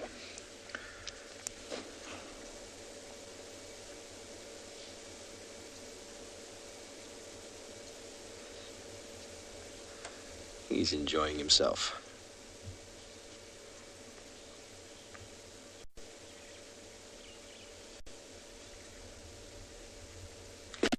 Cole, you want to know if elephants are naturally curious or if they like observing from a distance? Well, each elephant you come across has got different traits and behavior. They've got so many different characters. So it really depends, you know. I find elephant bulls, especially sort of medium to sort of not old, but sort of middle-aged elephant bulls, to be extremely curious and extremely interested in coming and hanging out with you. If you ever stay in a camp, a tented camp, with no fence, you'll always have elephant bulls coming into that camp, coming investigating what is around, and also being very interested in coming close to vehicles. I find, and I think, my opinion, of course, these guys spend a lot of time on their own, and they get a bit lonely. So many times I've had elephant bulls walking along and they see the car or they hear the car and they come and they just stand right next to it and they feed. And they just stand there, sometimes block the way so that you have to stop and spend some time with them. And I think they might enjoy the soothing sounds of a voice, maybe just the tone or tonality that comes off, the vibrations. But some more curious than others, of course. Some act a lot of indifference. Well, I just love them. And talk to Taylor about the elephant bull that she knows by the name of Daryl. And let's go to her, because she used to know an elephant that hung around here by the name of Daryl, who knew her intimately.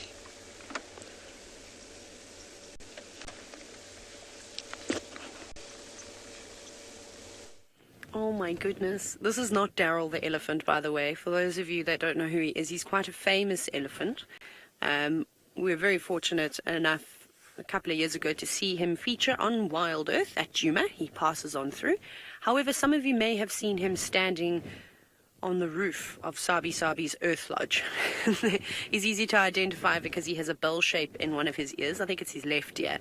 And I got to watch him for many, many years in the Sabi Sand. He followed me. He didn't really follow me, but I got to see him all the time at Earth Lodge in the southern Sabi Sands, and then he'd sort of march on up to the north. So it was quite special. So our elephant bull has now moved to the edge of the water. He's done playing in the sand. And hopefully he's going to stick his trunk in the water and have a drink. The art of procrastination. I think this elephant has perfected it. Just a little taste to make sure that it's of high quality, perhaps.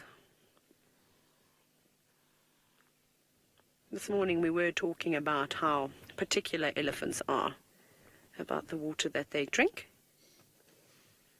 And later on in the year, they're going to have to literally suck it up and unfortunately deal with the not so great water. Otherwise, they'll start digging in dry riverbeds for that ultimate, I suppose, that almost bottled water. It's really nice, actually. It's got a pleasant taste if you dig water fresh from a dry riverbed. Sorry, I'm just shuffling in my seat. There he goes. And I did notice that he has got, black around his ankles, but almost on a daily basis. And like I said, if not once, but twice a day, the elephants are going in water. So he could have had a drink earlier this morning, which is maybe why he's just taking his sweet time. There we go. Finally. Remember to send those screenshots. This is such a great opportunity to have golden light. I might have to reposition us in a bit, because he's now chosen an interesting angle to drink at. We'll just give it a moment and then I shall change it up. You can listen to all the birds starting to give one final song before the sun sets too.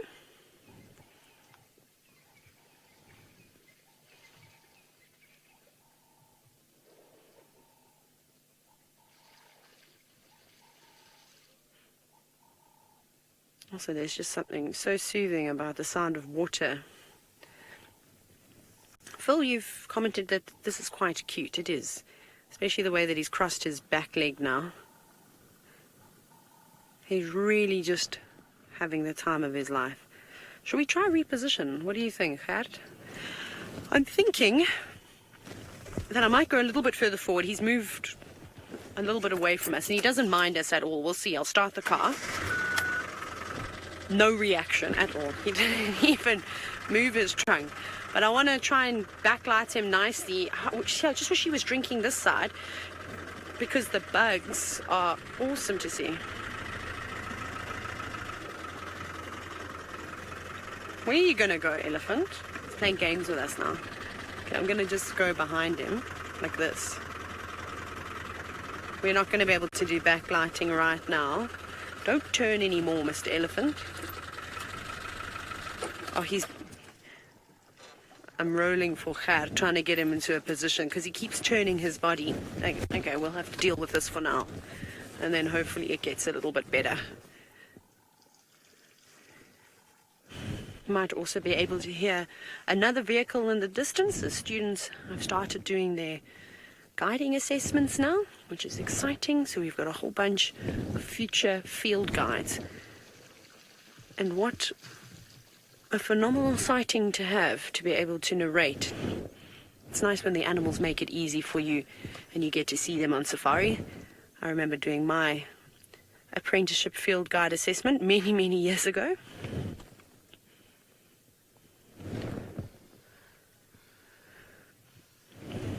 And Catherine, what we were hoping to do was try and do a size comparison so you could really see how big how big this individual is. But yes, elephants are enormous, and maybe if he walks out after he's had a drink, we can show you a boerbean tree, a weeping boerbean, and if he stands next to it nicely, we'll try to take a screenshot, and then I will go and stand next to it at some point. Even if we only do it tomorrow, that's not a problem. Thank goodness for technology and being able to save things. Look at his tail. So just as Clive had the lions swishing their tails about, trying to keep the flies away, I think he was starting to do it, but now it's settled down. He's got long bristles, though.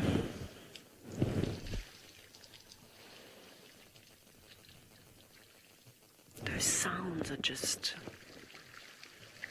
something else. You can hear him breathing deeply after every gulp.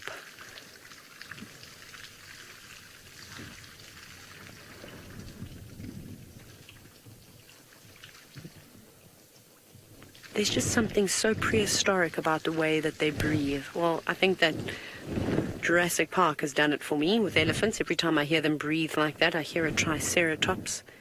There's one particular scene I'm talking about. Now he's just stirring his drink in the water. And you can see he's in no rush. He's got all the time in the world. He's got nowhere to be. He's on his own. You know, when the breeding herds come down, especially at the moment with so many elephants on the property, goodness, they come in, they drink as quickly as they can, and as they leave, the next herd is in. And surprisingly, elephants are not always that social with one another and tolerant of other herds, and we sit and watch that at Ndlovu Dam often.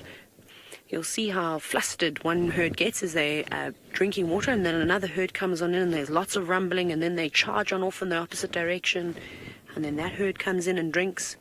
So even though they are largely social with one another, I think if there are, if the water is sort of dwindling, then they're not super tolerant. I mean, I know you've seen it on Juma with a hippo and how he likes to have the dam to himself and doesn't appreciate any animals of any kind, especially large herds of buffalo encroaching on his space. There's always a lot of pressure around a watering hole, and it's only going to increase now as we head into dry season and all these pans and dams start to dry out. Most of them have in fact already dried out, especially the wallows. Not much water in them at all. This is so pretty. There we go, now he's found the mud. He's stuck his trunk in a lot deeper. Oh, big boy, if you have a proper mud bath, we are going to get covered in mud, but I don't think I'll ever complain about being showered in mud, especially by an elephant. That has happened to me once in my life, but a very long time ago. Can we see how hairy his chin is? Especially with all the water. I don't know if we'll get the backlighting. We'll just have to see if we've got the right angle. Look at all the water there.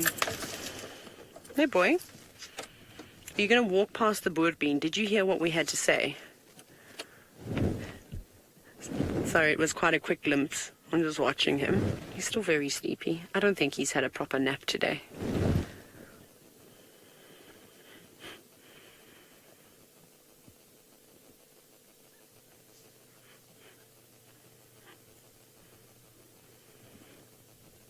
And that trunk is still very busy smelling us every now and then. Can you smell the orange I have in here?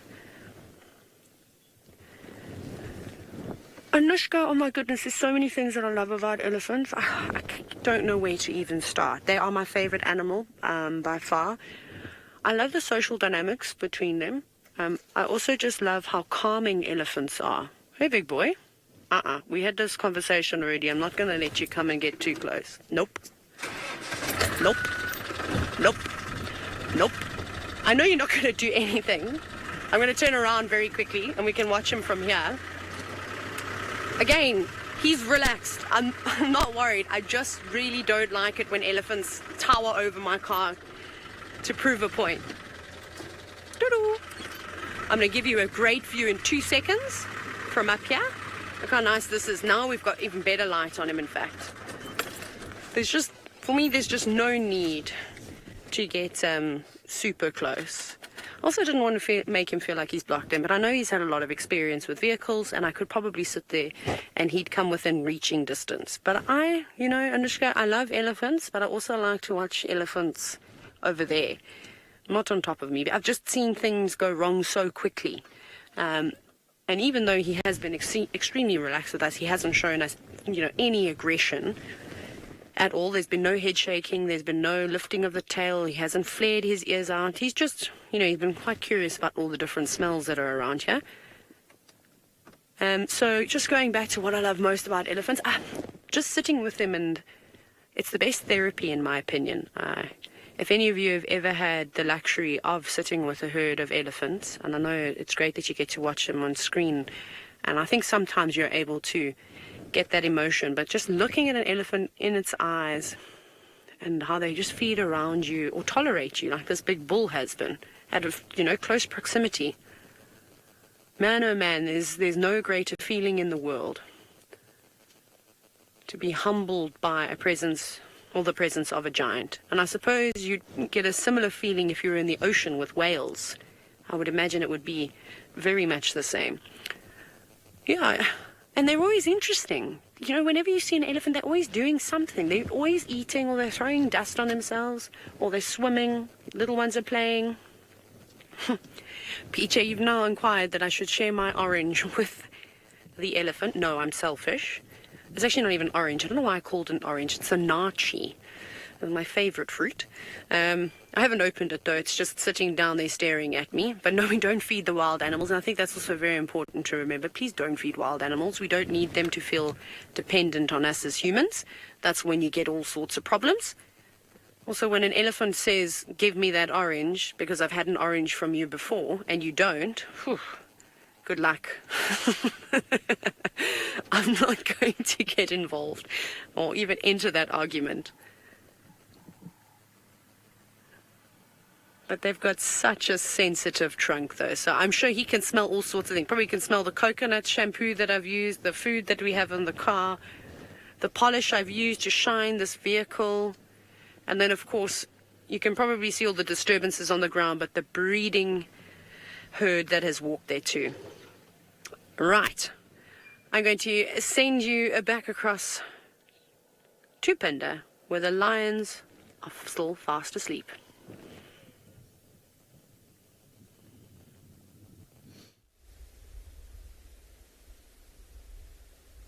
All right, so it sounds like you've had an amazing sighting with an elephant across with Taylor, and we are bringing you back to these lions here on and beyond Pinda Private Game Reserve.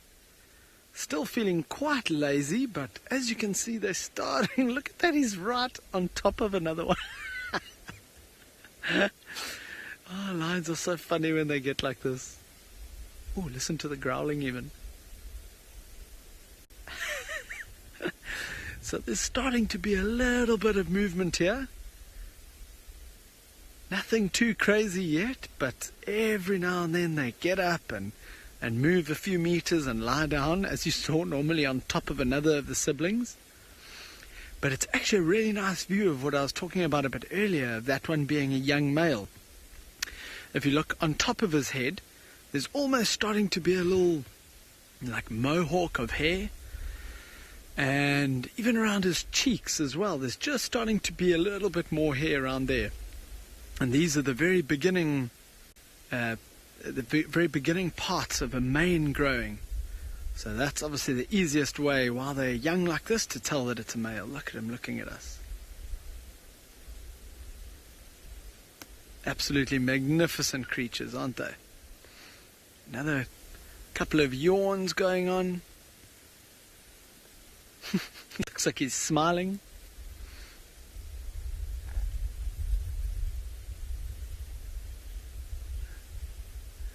Area, you say it's so funny when they have that fluff around their manes, and yes, I agree. Just on his neck and on the top of his head. It's quite a funny age where they look a bit strange. Having a good scratch. So this time of the evening, all what you see going on here, these yawning, his scratching and grooming. Catherine, yes, a little mohawk starting. That's exactly right.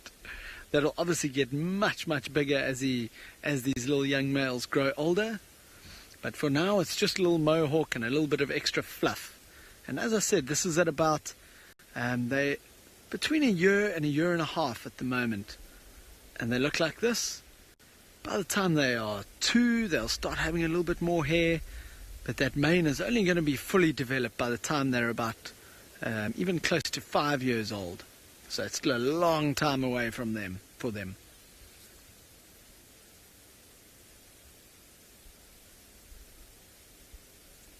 You can just see more feet rolling over on the left there. I think there's more lions that we can actually see here, because technically in this pride there's 3 big old lionesses, which we've seen 3.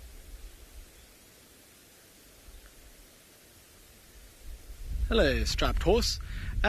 From about a year old, it'll start growing. Even actually less than a year old, it'll start growing, and you can just start seeing a little bit of extra hair. And as I said, with these ones a little bit over a year old, you can see it a little bit more clearly. But again, as I said, it's only by the time they're about 5 years old that it's going to be a full, proper mane, like a big male lion, like you all know so well.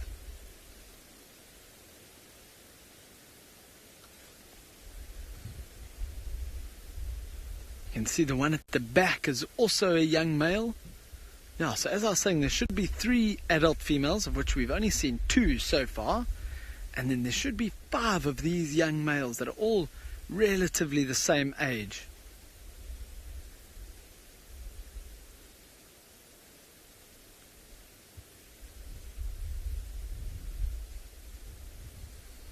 We're going to sit here a little bit longer. Let's see if these other lions pop out anywhere and if they start getting moving.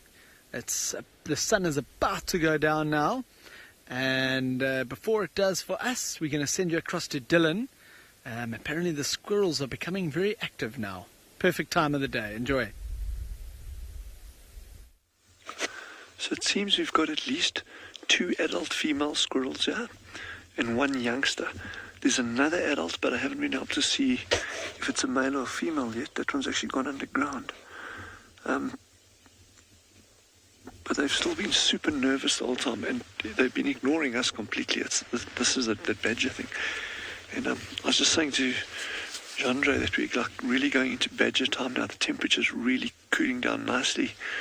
The wind is completely in our favor now. It's switched 90 degrees from where it was. So things are looking up. We're still waiting for the return of the meerkats. Having been a warmer day and in winter, it may be that they take a little bit longer to get back to the burrow this evening. But that's really why we're just going to keep sticking it out here. So I've just been absolutely fascinated since yesterday afternoon and now the whole of today with this morning and this afternoon in terms of this behavior, this interaction, this dynamic that's going on here. I'm still trying to piece it together. I don't have all the answers.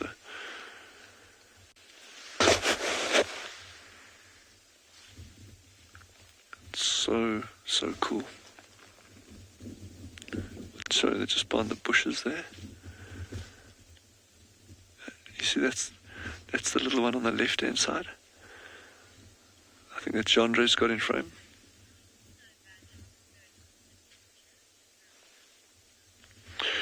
So Maria, that's a good point that you raise there, saying that you didn't know that badgers prefer colder temperatures.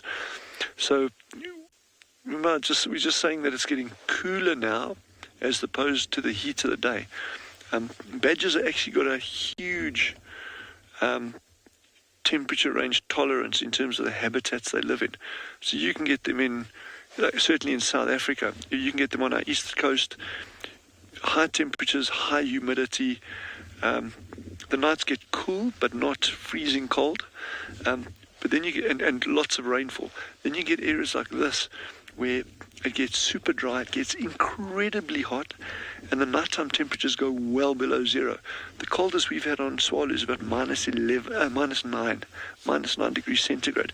But within those temperature ranges, there'll be an optimal temperature band that a honey badger would like to forage in. It's not to say that they can't operate outside of that, but that would be the optimal. So if they have a choice, they'll forage between X and X. I don't know what those parameters are, but what we do know is on a warm day like today, he's going to be underground sleeping it off, and then as it starts getting cooler now, which it is now, then they'll come out and they'll start foraging because they're expending less energy, and in terms of trying to reduce body temperature and conserving moisture because they're not having to pant in that. So by staying underground when it's hot or very cold is hugely beneficial to them.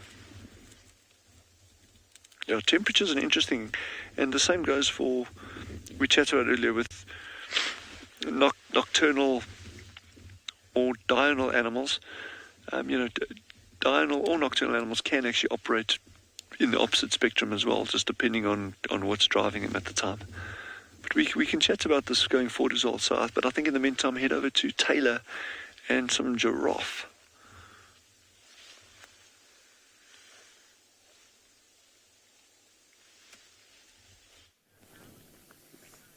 They are indeed, and good luck with a honey badger. Well, hopefully it will be a reveal. We've got an interesting interaction happening too. We have a giraffe that has decided it wants to become a tree today. It's off on the left-hand side. Then, of course, an elephant. A young elephant bull. There's a couple of them here, and they're not impressed. that the giraffe are taller than them. I think that's what the argument is about. No, it's actually not uncommon, again, to see all these different species of animals interacting, and we're really fortunate at Pridelands.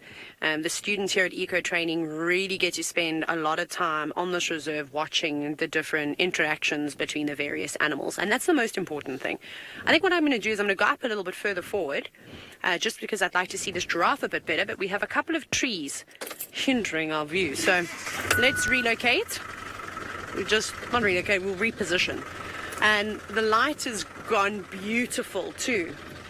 Actually, can we have a quick look at what's behind us? I just want to show you this gorgeous view over this valley. Look at that. Just lined with knob thorns and marula trees. So that's sort of the skyline that we're viewing out to this afternoon. Not quite a sunset just yet. This is the pre-sunset, and we've also got a moonrise tonight. So we better keep an eye out for that. I was actually trying to get us to a nice high point where we would be able to watch the moon and perhaps have some animals in view too. But let me continue. I'm going to move on forward, like I said. Ta-da! Very exciting. We've had an incredible day today. I'm so happy that I've been able to show you all these animals. It's quite nice. I've definitely been missing it. So there were two giraffe bulls actually standing on the middle of the road. One has disappeared down there. Let's see if this big fella is going to hang around. I'm going to try not to disturb him. And they were standing really close to one another. I wonder if just before we got here they were maybe necking one another, so they may have been fighting. But I don't know. I'm just guessing now. But he's walking straight towards those elephants, so let's see what happens next. If they come charging on out. No, he doesn't seem too fazed by the elephants at all. He's intrigued and just eating on that tree. And there's two fork-tailed drongos just down to the left of him. Also, I think we've been talking about catching all the insects. And at this time, there are probably lots of insects also hanging around. I mean, we watched all those bugs about the elephants, although something more substantial might be preferred. Oh, there's a third one. Do you see that one on the left that just flown away? So the two sitting on the branch, the one further back is actually a juvenile. So that's not an adult just yet. It's difficult to see. Sorry, we're a little bit far away, but look at the coloration difference. You see how it's got white and it's got a bit of brown on it, but it has definitely still got the fork on its tail. So it's always nice to see these young birds, and at this time of the year we will see lots of young birds. And that is because breeding season, I was wondering what that sound was just a couple of months ago. So typically in the summer months when food is most available. Now while you watch this giraffe, I'm looking through my side mirror because there's another young elephant bull coming up behind us. It's inevitable. This giraffe is going to be chased. It has to. But you can see him cautiously walking. There we go. Turning very quickly. He got too close and didn't see that elephant behind the bush. I can see some rustling. So maybe he'll come on out and finish the job. That's a hornbill there, red-billed hornbill, that's also just flown out, I think enjoying the movement of these large mammals. Don't get a fright, but I think a young Ellie bull is going to try and sneak past us on our left, which is awesome. Look at this. Here he comes. We're being snuck up on by. Well, he thinks he's sneaking. There he goes. He's just taking the scenic way around. Hello, little boy. Going to join up with his mates. He did surprisingly walk very quietly. Again, the only reason I knew that he was here is because this road has got some, gravel and stones and things like that on it. So they were kind of moving as he was stepping. But elephants walk very, very quietly. They've got quite a bit of fatty tissue at the bottom of their feet. And when we were with that big elephant bull, it was really interesting to see because he was standing on sticks, but you couldn't hear anything. So it's almost like that fatty tissue goes over, in this case, it was a stick or a rock, and he wasn't putting all his weight on it. So just those stones were sort of moving. But if this was just a sandy road, we definitely wouldn't have heard that elephant And you always have to have your wits about you. I'm going to just go again a little bit further forward and we should get a nice view of both species. There we go. So we've got elephants and we've got the giraffe again. But while we wait, we'll see if the moon rises on time, or if we go back to Steve, who's trying his best to also sneak up on some animals.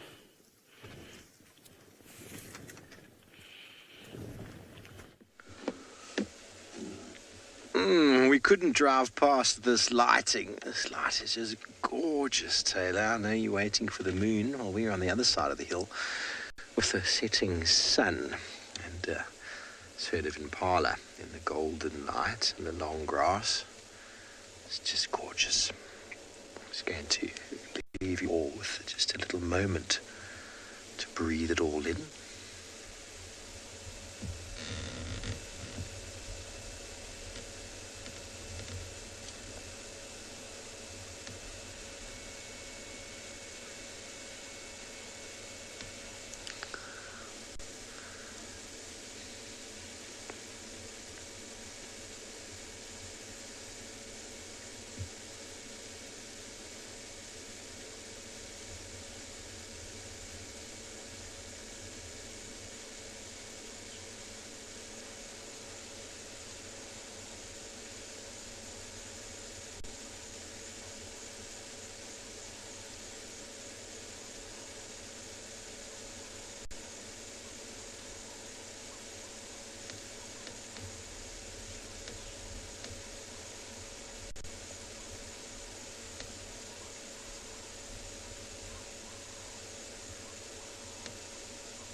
Safari Sam says you can see that they know the leopards are otherwise occupied. Well, you say that, Safari Sam, but they're now staring into the bushes there. I can see other impala.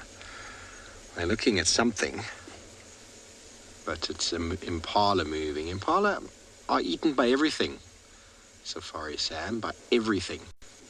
So out here, impala are jumpy, always. Anything moving, even if it's a warthog or a duiker, sometimes even a steenbok or baboon. And the impala's like, what's that? Will that eat me? Another reason why they hang out in these groups together.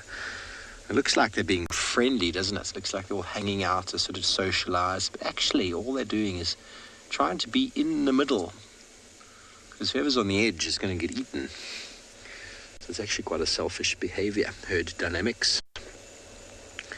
You see it in the wildebeest as well when they accumulate in their hundreds of thousands.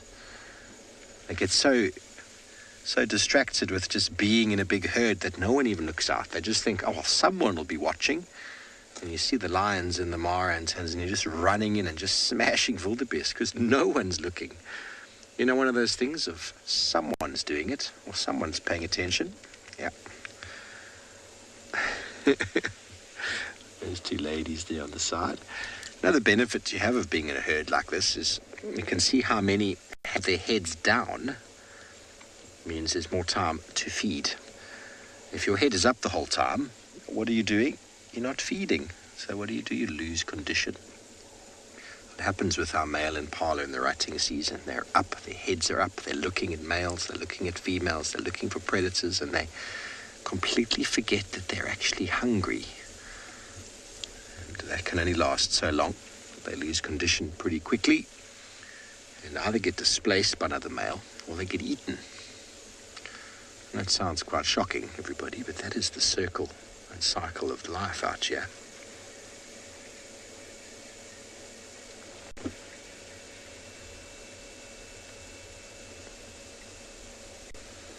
So I believe there's a partial lunar eclipse today. It's a full moon. I don't know what time the eclipse would be. I always get eclipses on full moons. It's because it's the Earth that gets in the way of the sun. That then partially shades out the moon, depending on where you are in the world. I'm not sure if we'll be able to see it from here.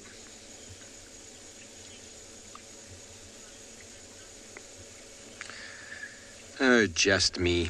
That's one of those things people say. I don't enjoy saying those. James Henry, if you say, would be very upset for you asking such a question. But if one of these impalas turns around, first of all, I mean, impala are eaten by everybody, so that's one thing. So they're freely available. But if one of them turns around, you'll see on their bottom. Forgot one's bottom. There we go. Far right, BK. Far right, we've got a bottom shot of an impala. Far right. Other right. Can you see that one? It's got an M on the bottom. You see the black lines? It forms an M. And so that's where the M, the McDonald's sign, comes from.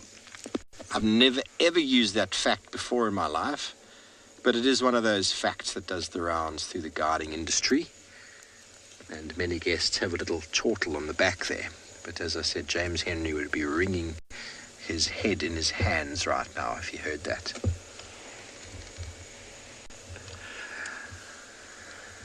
Absolutely gorgeous light fading.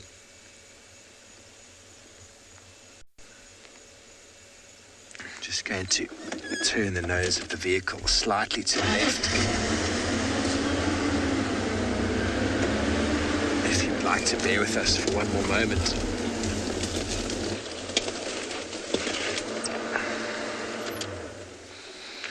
Well, while we zoom in to the setting sun, watching life, the creation continue, I'm going to send you all the way over to the western side of the country. Follow the camera over to Tsolukalari.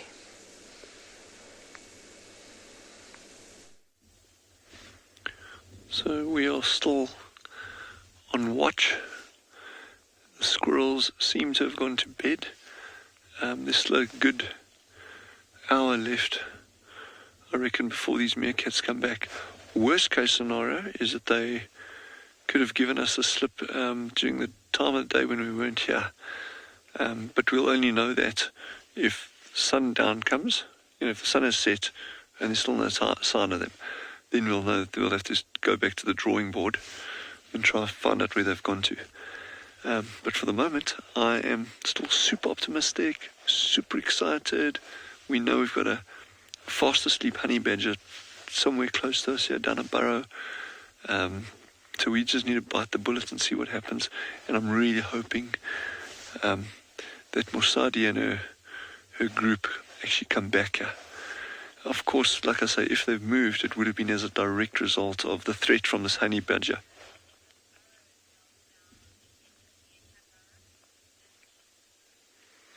Angie, the question that you've asked in terms of will a honey badger ever burrow down into these meerkat burrows is a resounding yes, absolutely. And that's, if they've moved, it would be as a direct result of the fact that this honey badger is so close to this area now. And they pretty much don't have a defense against it, apart from taking the gap when he's asleep, or she, we don't know if it's male or female, actually just relocating completely. So like I say, we're just going to have to bite the bullet. And the only time we're going to know for certain whether they're actually going to return to this burrow system is after sunset. Once that sun's gone down and temperatures are dropping quickly, then we'll know, okay, they're either here or they've found a new burrow system. But we did a quick scan around the burrow. We didn't notice any sign of badger tracks at the burrows, so which is a good sign. But if the meerkats know that the badger's even close by, they could move. It's interesting to see that the squirrels are still here, but the meerkats aren't. So they've all gone down. They've gone to sleep now. But at least we know that they're in these burrow systems. So, but you probably also find that they're unlikely to move as far as a meerkat can move. So whereas the meerkats can travel long distances to get to other burrows, the squirrels won't do that.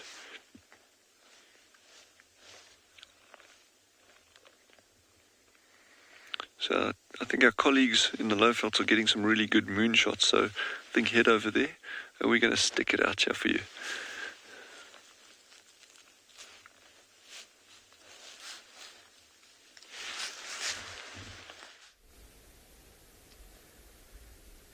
Hello everyone, again, and have a look at the beautiful full moon that is rising. The sun has just dropped down in the west, And this beautiful full moon is rising in the east.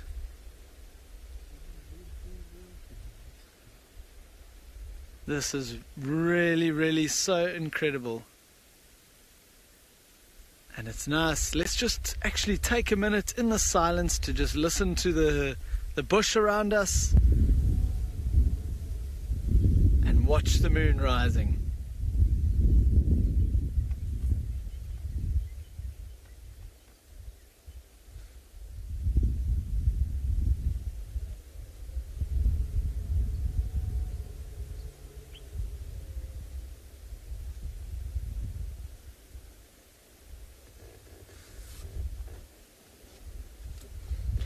So if some of you know how to tell if it's full moon, obviously besides it being very, very round, because even the day before and the day after it can sometimes look like it's full, but it's not. But the way to tell the easiest is as soon as the sun sets, the moon starts rising. That's when you know it is absolutely full moon. Yeah, so if you're on the Makharikari bands in Botswana, it will happen at the exact same time because it's so flat. There we go. Some wisdom dropped by Marcel.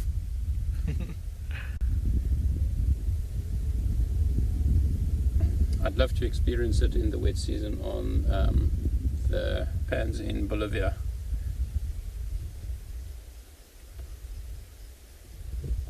See how it's silhouetted between these two beautiful trees on this hillside as well.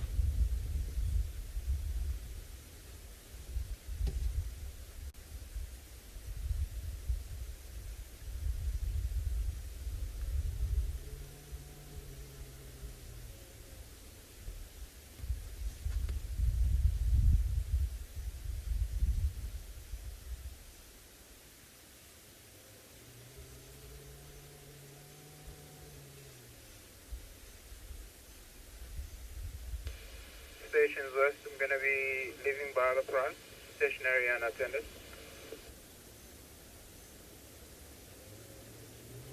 Tina, I agree, it really is stunning, and that's why we thought we'd give you a few minutes just to enjoy the full moon. I hear you've had the sunset in Swalu as well, which is really incredible. And now the moonrise at the same time.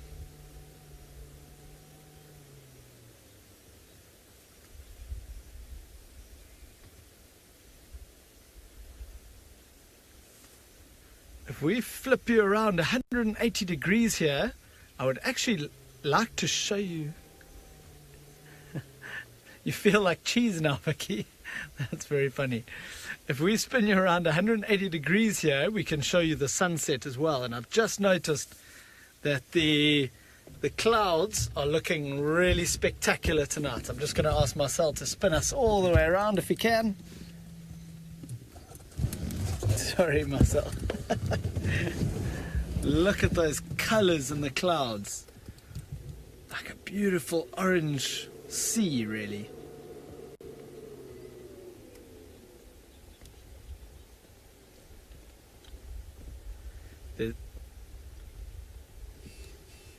There's nothing that marks the end of a day in Africa like a sunset and moonrise.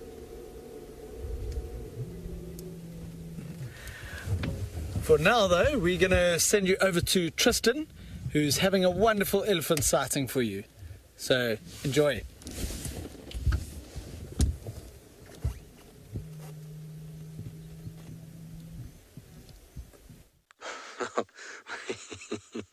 We are with elephants, and you might be wondering why I'm laughing. It's because poor David has just had a moment of panic. Because David was trying to fix something on the camera and was completely the wrong way around, and then had to kind of get it round quickly. Sorry, David. Are you all right there, buddy? I'll be all right. You'll be okay. Excellent. Don't worry. But we are with the elephant. There's two Ellies here.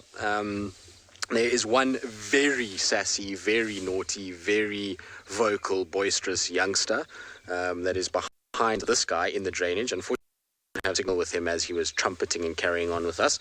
So he came out, and we've got the older of the two who is an absolute gentle giant. He is sitting feeding. He hasn't so much as even batted an eyelid at us. And so we haven't been trumpeted at and screamed at like we were by the other one, who, like I say, is a lot younger than this fella. But he's a beautiful, beautiful elephant, this particular individual. He's an older bull, like I say. He's got a nice set of tusks, but he's super relaxed. He hasn't, like I say, even moved in our direction until now. That's the first time he's even looked at us since we've been here. But he's gotten himself into a really difficult place for us because it's quite thick and dense in there. And so we're waiting for him to try and sort of come out now and maybe head a little bit more to his left where it opens out nicely. But we're just on the banks of the Mulawati. Such a beautiful spot to be at this time of the day. The sunlight was amazing at one point. And then you drive along this Mulawati and you have that orange, beautiful light mixed with the ellies and the birds that you get in this area. It's always super pleasant to drive around here. We're also tracking what I'm pretty sure is Thandi. She's come out from the drainage lines and she was walking, but her poo that I found on the road was quite hard already. So I suspect it was from last night that she did it, and she's walked all the way to Twin Dams. Looks like she was still heading south into Little Gowrie, but no sign of the cub tracks with her, so she's busy on some sort of territorial patrol at this stage. But I believe you guys have really nice audio of him moving. Hello, boy. I recognize this bull. He's got that big U out of his left ear. I've seen him a few times around here. I'm going to miss these guys, I must be honest. It's been such a wonderful time with the elephants in the last few weeks. We've really been spoilt with our elephant viewing of late. Lots and lots of really nice herds and very cool interactions. Lots of interesting bulls that have been around. So it's been absolutely amazing to spend time with these guys. And you know, it's an interesting thing. You forget how much you love it until you go away and then come back again. So, you know, part of me is a little bit sad that I'm leaving tomorrow morning early, but I am looking forward to getting home. It's going to be nice to go home. I'm apparently going home to 5 adopted kittens, which is going to be chaos, but anyway, we're fostering kittens at the moment, apparently. That's obviously because they don't have a home, so we are busy looking after them. So at least there'll be some animals in my house when I get back. But yeah, I'll miss the ellies, that's for sure. It's going to be difficult not to see them much. But who knows, maybe we'll go visit Taylor on Pridelands or something like that at some stage.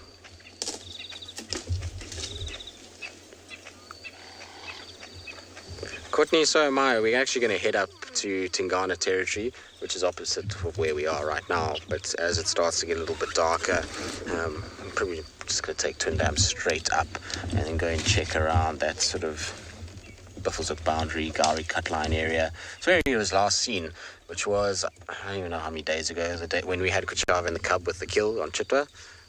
He was last seen. He has been here while I've been here, but it's just been always as drive finishes or during the night.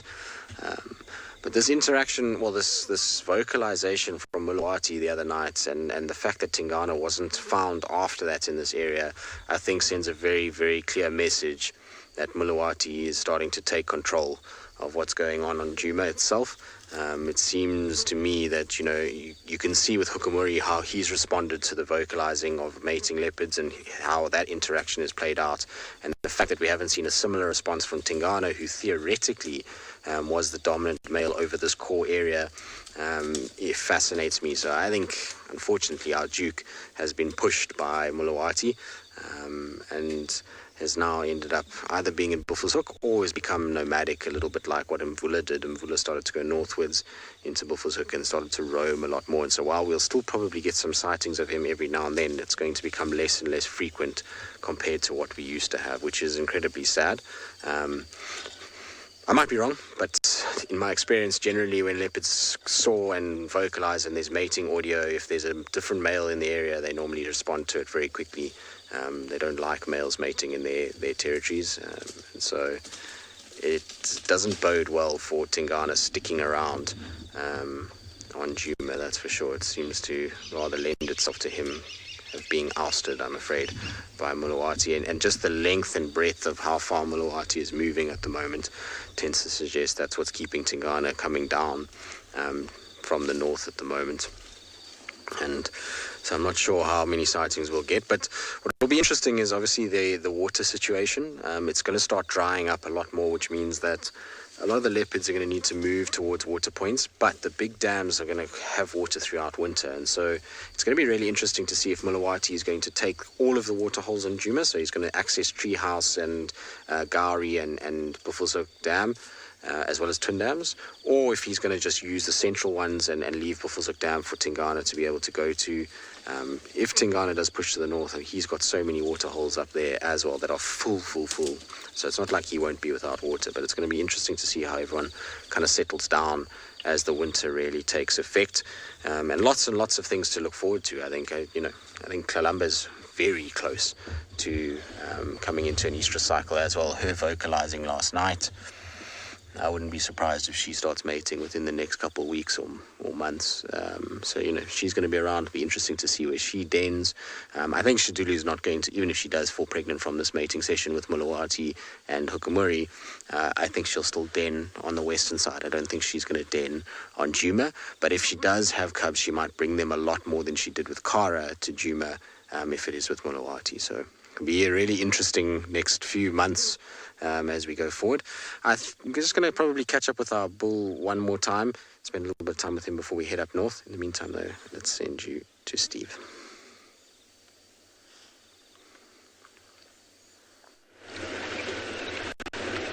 Thanks, Tristan.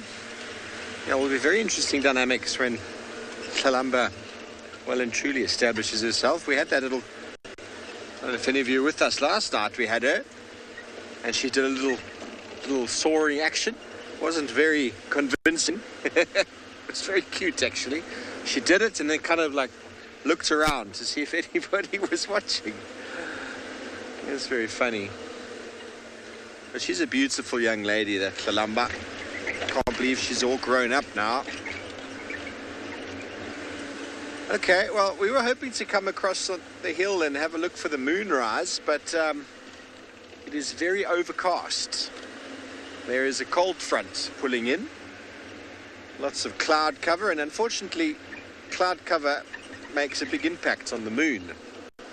But I believe in South Africa we should be able to see the partial eclipse about 9 o'clock-ish, 10 to 9 or something like that.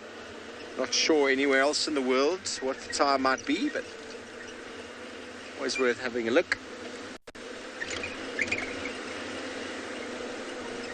Eclipses, solar and lunar eclipses, date back in history to being enormous events to many of the cultures and civilizations around the world. I mean, can you imagine you are a God-fearing, not a God-fearing, but a sun-fearing civilization, and then suddenly the sun just disappears because the moon goes between it. The Aztecs, I think, or the Incas, I can't remember which one, used to worship the sun. They used to execute people or sacrifice people to the sun god, and then eclipses would happen in okay, I'll continue that story shortly, but the sun is still setting in the west, so let's send you over to Genre and Dylan, who no doubt are enjoying it themselves.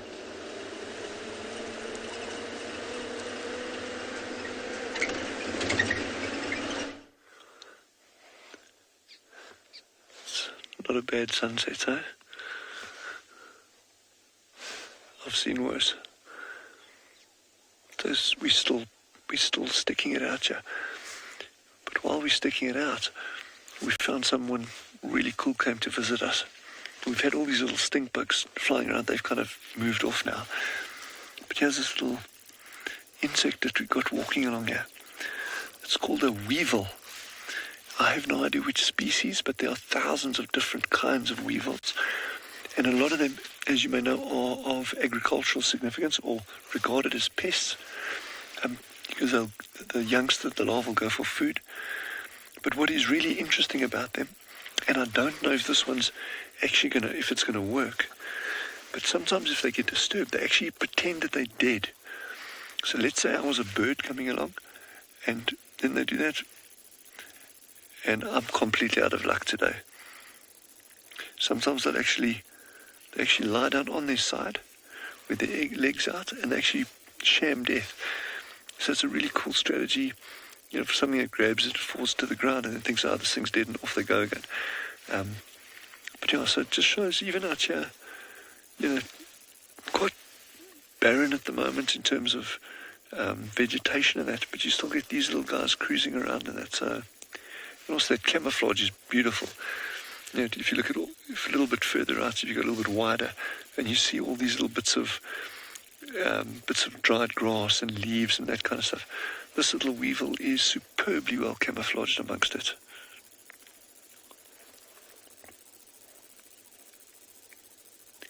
He's gone just into a little hollow. He'll go uphill now. Yeah, the small things are cooler. There's so many interesting little things out there. Ali, absolutely, you can get certain species that are regarded as agricultural pests, and also in terms of like dry store food and that kind of stuff, but not all. These little guys actually play very, very important roles, as do any species in these kind of environments, in terms of feeding on dead leaves, and not only dead leaves, a lot of them the larvae actually eat living stuff. But yeah, they're really certainly not a pest out here. And also remember, they're very important as a food item or potential food item for other creatures out here, be it meerkats or birds or, you know, anything that'll eat insects will go for them. And very often you find things that are so well camouflaged, the reason they're so well camouflaged is actually to prevent themselves being eaten. Things that are often brightly coloured and flashy and showy, those are often ones that just don't taste good or even poisonous. But ones like this that are camouflaged, you probably know you'll make a good meal for someone that's actually sharp-eyed and you know, alert enough to catch him. Things like a meerkat would eat that. I think if it came across it, a meerkat gobble that up in a heartbeat. So back to, we have a meerkat saga going on. Yeah, we're really trying to figure out what's happening here. Yeah, I think tomorrow's going to be an interesting day in terms of you know, have they actually moved to a new burrow system. We've probably got another 20 minutes of light left here and still no sign of them. The 4 squirrels that pulled in, they've gone to bed already. They've been downstairs for 15 minutes already, but no sign of meerkats, and this kind of concerns me a little bit. So, but it's all part of it, eh? You know, we've put in the hours here now, certainly. Now it would be marvellous if a badger rocked up, or a meerkat.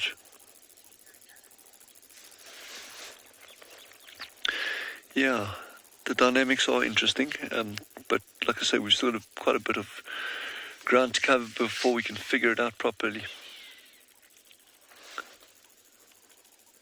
Hey, sounds like Steve's got a hyena down there. So while we do the rest of our thing here, please head over to Steve and enjoy the hyena.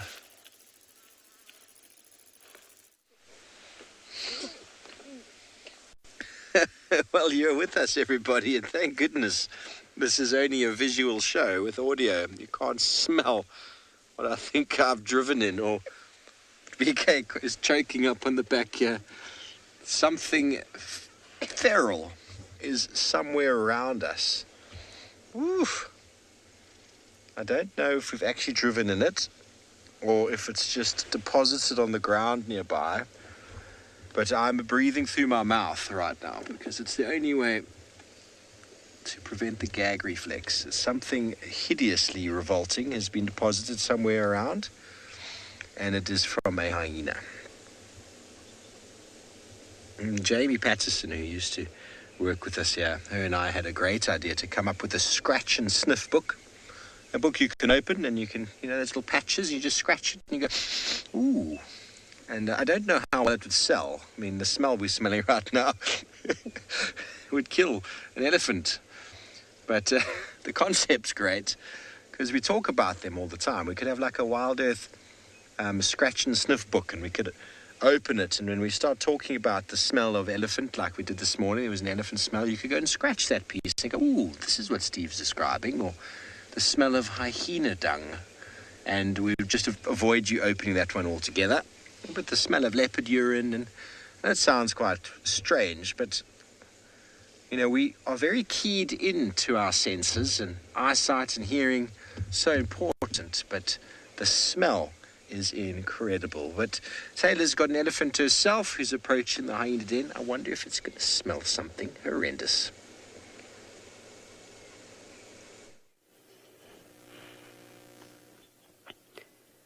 There is a young elephant bull standing literally right behind a marula tree, and he has stumbled across the hyena den here at Pridelands. So those young cubs, I've seen 4 of them, have come on out, and they're thinking that they're very brave. Look at that. Oh, play a game. Look at this. The youngster going out. He's going to chase it. Yeah. How funny is that, though, that elephant is a very nervous hyenas that are not anywhere near its eyes. He's got backup now. Brought a friend. Oh.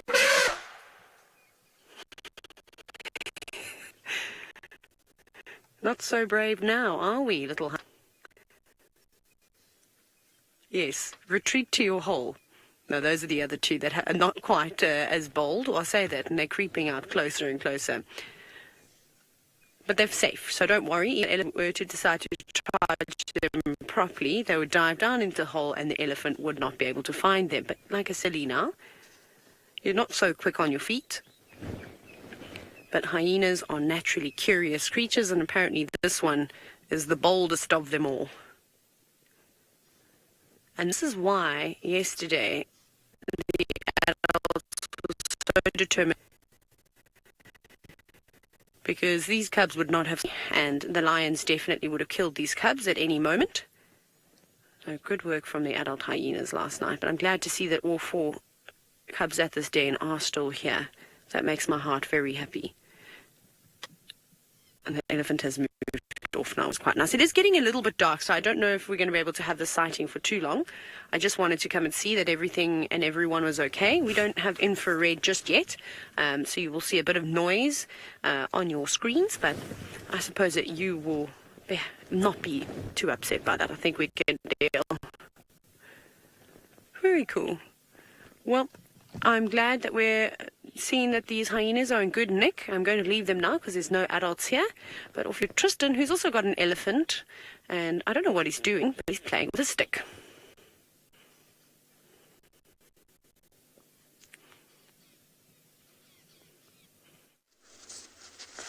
No, this elephant's not too playful, Taylor. I'm afraid this elephant is very, very chilled. It's eating. It's making itself nice and full, prepping for an evening probably to hopefully lie down, because it's not a very big elephant. But I'm quite surprised by these 2, because the elephant on the right-hand side, which is its mother, is normally part of quite a large herd. She's quite a distinctive elephant. She's got a long left tusk and a very short right tusk. It's quite easy to see the difference between them, and the right tusk is broken. It's quite not that common to see females with broken tusks. The bulls tend to break their tusks a lot more than the females do, particularly at the level of break that she has. It's like quite close to her lip. And like I say, she's normally part of a decent-sized herd, which is around 20 individuals, and I only can see her and her little one at this stage, which is strange. So I don't know if the rest are still feeding off in the thickets to my left or to my right. I'm not sure, but you know, she's on her own at this stage with the little one, and they're just taking it very, very easy. But you can just make out that tusk now on the right side of the trunk. You can see there what I mean about how it's broken. Like I say, you don't see it too often with females. They typically don't have broken tusks because they don't fight as much as what the bulls do. The bulls push and hit each other, and that often the force causes the tusk to break. So this one must have broken on her trying to feed on some sort of root or bark or something like that. And given that it's been quite dry over the past 5-6 years, They would have been feeding a lot more on those kind of things and digging a lot more with those tusks to break hard ground. And so maybe she tried to do that and leverage too much and just snap the tusk halfway up. Makes her quite distinct though and easy to recognize. So it's always nice to see her. Like I say, I just wonder why she's kind of separated. It's been interesting, the dynamic of elephants on Djuma of late. There's been a lot of herds around and some very big herds, and seeming like herds are coming together and then breaking apart and spreading over a large area to feed, but then congregating around water, which is not normally the case. Normally here we find it's smaller groups. They come in, drink and go. Very seldom that you get this kind of loose structure that you see a lot in parts of Botswana and even to a degree in Kenya, where you see lots of kind of elephants spread over a smallish area, but not necessarily all part of the same herd. Here, generally, the herds are quite structured and together, but of late in Djuma, it seems like a lot of interaction between different herds, particularly around the big water holes.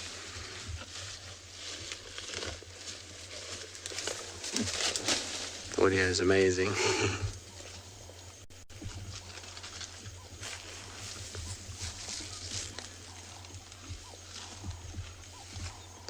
Cole, you're asking if all elephants have strong personality, or have I met some introverts? So elephants do have very, very, very different personalities. Obviously for us as guides, it's a little bit tricky because particularly in a place like this that's an open system where we get a lot of different elephants and it's not necessarily the same elephants all the time. It's difficult to start to recognize certain individuals and to get to know their personalities. But in reserves where that's not the case, where guys know the elephants very, very well, they pick up very quickly that some elephants are more introverted than others, some are more boisterous, some are more playful, just like humans would be. Ultimately, these are very sentient creatures. They've got a lot of abilities to express emotion, and so there are introverted individuals, there's nervous individuals, there's bold individuals, and you get different elephants that do that. When I was up in Kenya and spent some time at an elephant rehabilitation, the little babies there were most definitely different personalities. It was crazy to see how different each one was and how they all responded to different things, and to different people they showed different emotion. It was really amazing to see how these elephants responded to various things. So I have no doubt that some elephants are introverts. Like I say, it's just difficult for us because it's really hard to know every single elephant. We could easily have, in the space of a year, have, 5,000 different elephants move through this area. So to know every single one, and because you're not seeing it daily, it becomes a little bit more tricky. But in the case of bulls and certain females like this one, if they have a very specific identifying mark, you can recognize them. So her with that tusk, or that bull that we saw earlier, he has the U on the top of his ear and another U lower down that's kind of cut out. So that's quite easy to recognize. We're talking about Daryl earlier, or Taylor was talking about Daryl. He's got that bell shape. So, if they've got something like that, it really helps you to be able to recognize the individuals that are around. And so, I suppose they do all have different personalities. Daryl's personality is certainly not the same as what you would see from some of the other bulls around, that's for sure. Hello, little one. Will you come to say hello? It's so nice hearing them feed.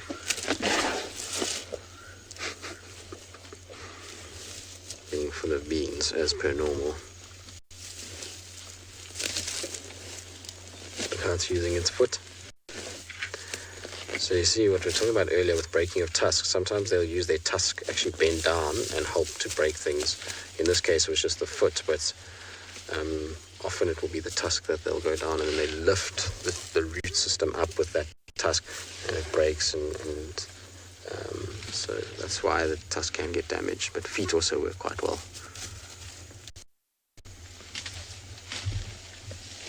It's cool just to sit and listen to them, though.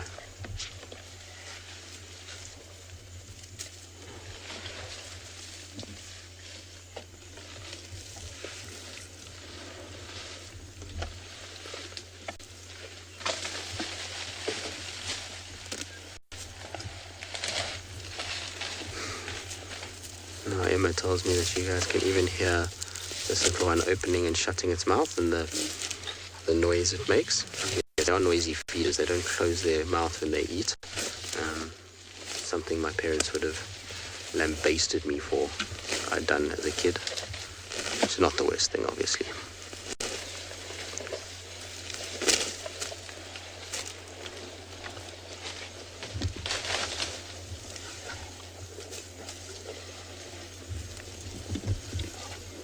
What's wrong, Dave? Light failure there.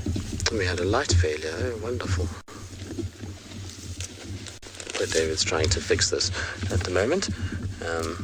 Hopefully it will all be okay shortly.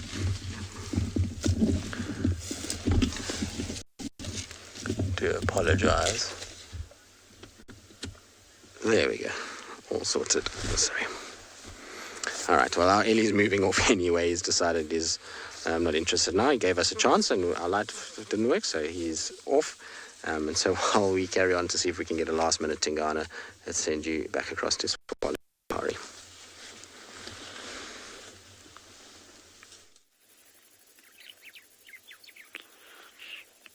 And patient it is.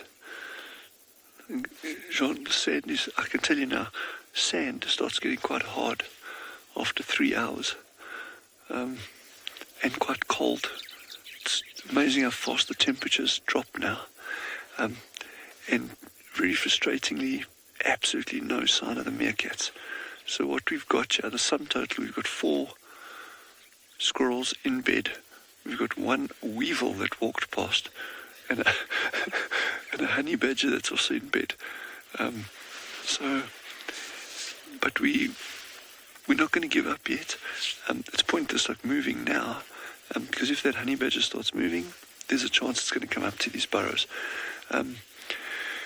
Anyway, so we're going to have to see what tomorrow morning holds in terms of locating Mosadi and her group. I'm just really, really baffled about what's happened to the pups, because like they were all here earlier, all the adults were here, then they left, there was no pups to be seen. So that might not bode very well, but anyway, let's see what tomorrow brings before we jump to conclusions.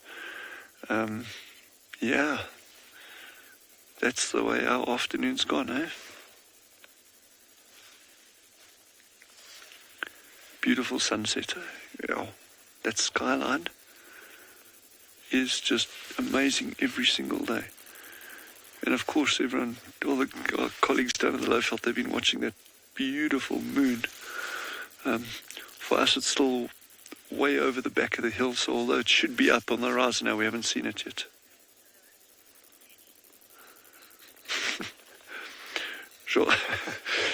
Chandra says he has enough padding in the nether regions that he doesn't need a pillow.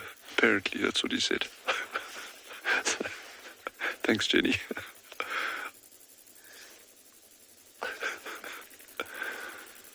That is just gorgeous, eh? So out to our east, where the moon will, it should be up already. I mean, we just can't see it. It's obscured by the hills. But yeah, we're just going to bite the bullet. We're going to stick it out here until the absolute last minute that we can. And you never know what surprises you get, eh? Yesterday we got the leopard in the dying minutes of the game. Let's see what we can get today. And we also hope Mosadi and her babies are okay. We know for a fact Mosadi's okay. There's no question about that. And when we saw her earlier, there was no undue sign of stress or alarm or anything in that. I mean, they were alert, very alert to the presence of this badger south of us, but nothing untoward in terms of the behaviour. And so yeah, I'm not too concerned, but like I said, we'll see what tomorrow holds. But in the meantime, I think head back down to Tristan and enjoy your time with him.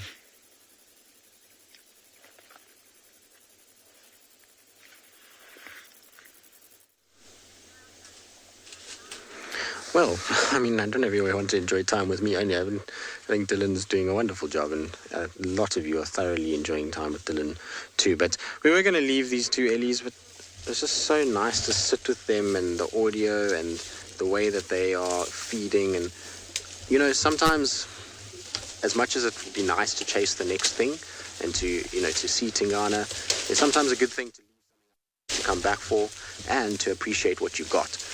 So it's something that happens a lot on safaris, and something that I would encourage anybody that does a safari to just remember to appreciate what you do see and not to always worry about what you haven't seen.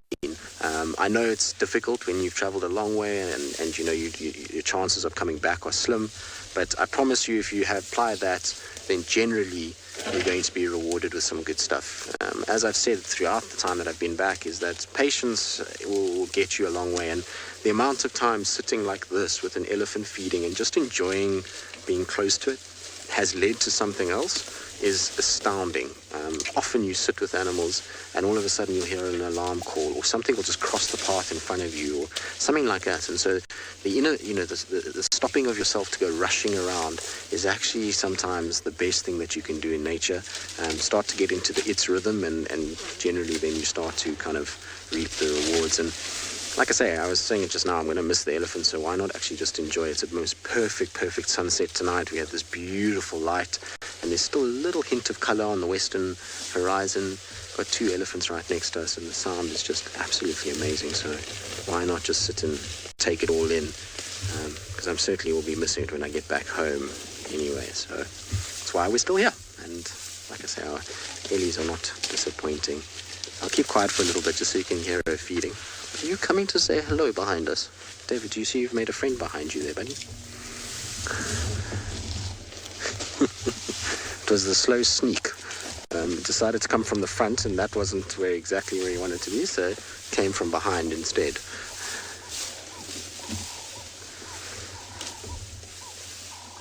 Courtney, these Ellies are lovely. It's like I say, it's such an incredible animal. It's one of those creatures that I can spend a lot of time watching. I find them absolutely fascinating. I know a number of people that are not really enamored with elephants. They like them, but they're not really interested in watching them for long periods because they, just feed and drink, and that's really it. But for me, elephants teach us so much, even about ourselves.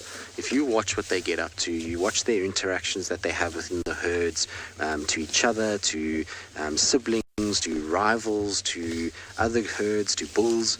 It is absolutely fascinating to watch, and I promise you, if you go to places where you get serious amounts of elephants, it can be some of the most mesmerizing game viewing that you can have. When you go to places like Wangi in Zimbabwe, which I can't wait to get to. I was hoping to be there in a few months' time, but that's probably not going to happen.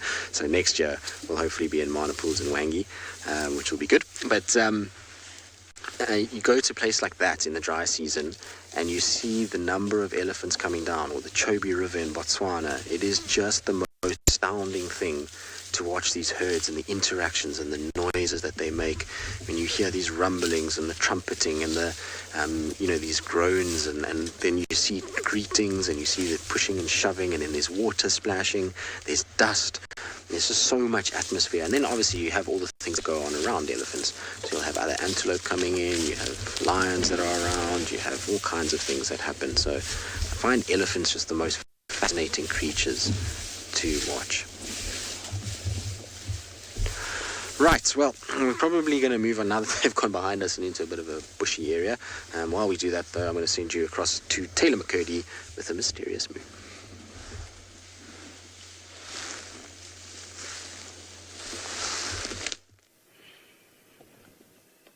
We have got a very eerie scene right now. You can see the moon glowing brightly in the distance and the clouds just very slowly floating on past. I'm just going to sit quietly for just a moment just to see if any animals are going to give us a call.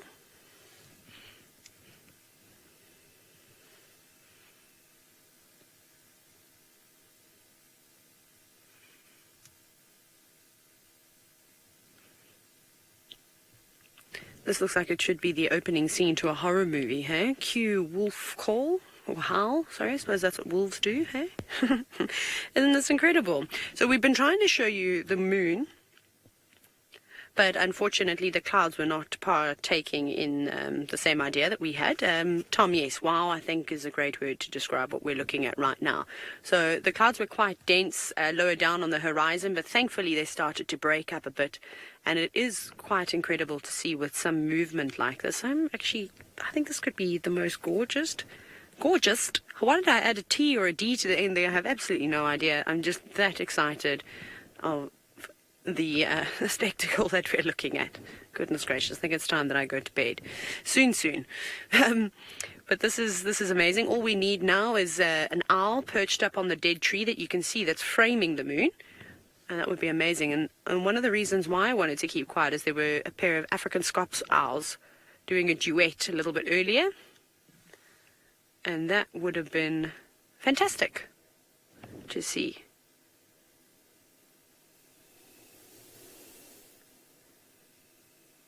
I don't know what you can hear in the distance. Maybe just some crickets? I did hear a train go past earlier, so I don't really want to hear that. I want to hear a lion roaring or a leopard sawing, or like I said, the Scops owls calling. So one of those would be more preferable. But this is really, really awesome to see. We actually had some giraffe earlier as well. We sat with them for a little bit, hoping that the moon would rise above them. Didn't work out, but we'll get it eventually. No animals calling in the night, unfortunately. Okay, let's carry on. Let's see what else we can find. I'm going to drive. I actually want to drive back up. I want to turn around is what I really want to do. You might not be able to see me, but now you can. Ta-da! There we go. Presenter light, my favorite. Okay, now we're going to be looking for things like bush babies. I must commend Dylan on his patience with that honey badger. Is he going to stick it out for the whole night or the next few days to see if it will come out? Will we find him there tomorrow morning, frozen? Perhaps Chandre will have to chisel him out, because I can imagine that in the Kalahari it must get quite cold at this time of the year.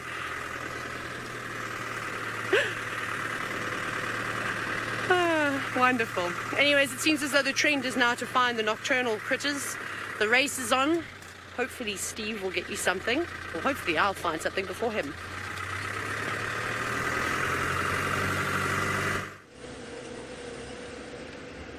Well, thanks, Taylor. I do have my spotlight out and I am looking for those nocturnal creatures. We've just done a little bit of a river cruise looking for any of our resident owls that might be around, but none of them turned up. We just had a scrub hare moments before, but he dashed off into the bushes. So now we're going to try for anything nocturnal along this road as we slowly make our way home. It's been such a wonderful afternoon. So special we were able to show you those three leopards together.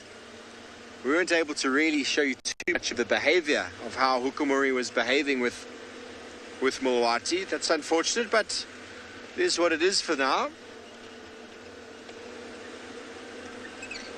It's nice seeing the size difference, the comparison between the two, the male and the female.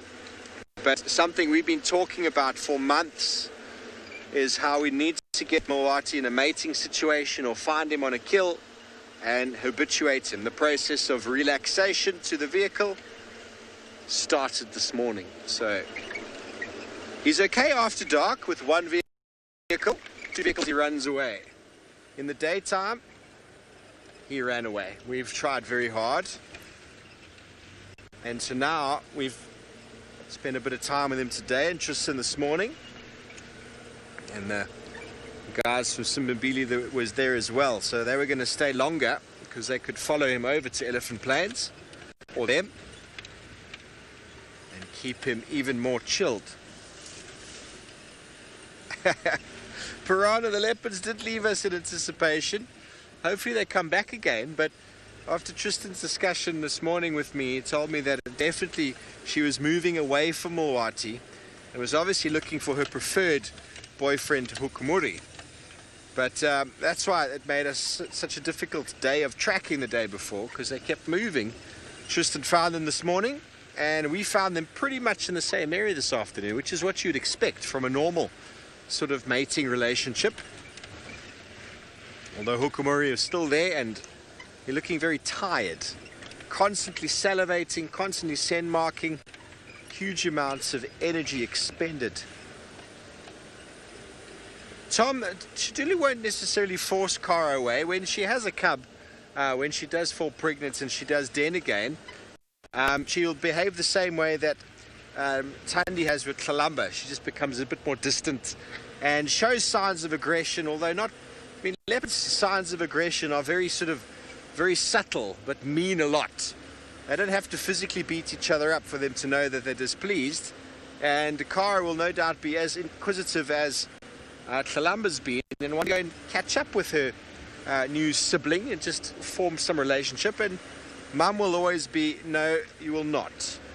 But we do witness some incredible things with the leopards in these areas, so you can never be sure what will happen. We've seen its action with Tlalamba and Tingana, things I never thought you'd see. A female leopard bopping her dad on the nose on a kill, walking up to him and sniffing his bottom, and him not even bothering. It's just things you don't read about, things you have to physically see to know.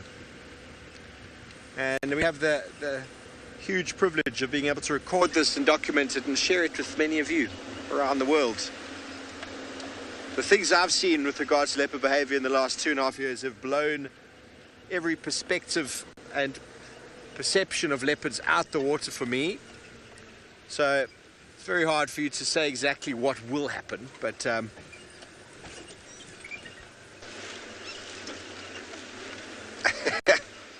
Michelle, you want me to give some of my honey badger luck to Dylan? Well, I'd love to, but I need to keep that for myself because the honey badger sightings in my life are few and far between. And when you get one, you've got to take it in. But I do wish him luck. I do wish him luck. Hope his doesn't get too cold sitting and waiting. But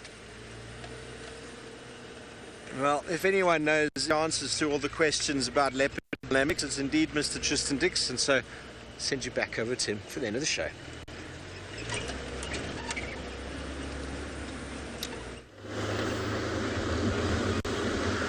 Well, we're trying to get you a last-minute leopard. Tlalamba is here somewhere. She was just seen now at the staff village moving out towards this area. So I'm trying to see if I can find her and scratch her out for the last few minutes of the drive. She was apparently being followed by a big hyena is what I last heard. Is that a light from the camp or a eye shine? It's an eye shine. Let's go check quickly. I don't know if it's her. It's going to be a long shot at this, but there's some sort of eyes here. Apparently she was stalking a scrub hare very close to the staff village. And then a hyena followed her and she unfortunately lost it. Ooh, sorry, David. You're right. You okay, bud? Sorry, I didn't see that. It is unfortunately long grass, which means holes in the long grass. They're inside the camp, whatever it is. No, it's little bushbuck inside there. David, did you survive there, bud? Only just... Sorry. Luckily I didn't fall out the vehicle again. That would have been a disaster. Okay, well, let's try and see if we can find her. She was here somewhere. So there's bushbuck that were on the other side of the little fence.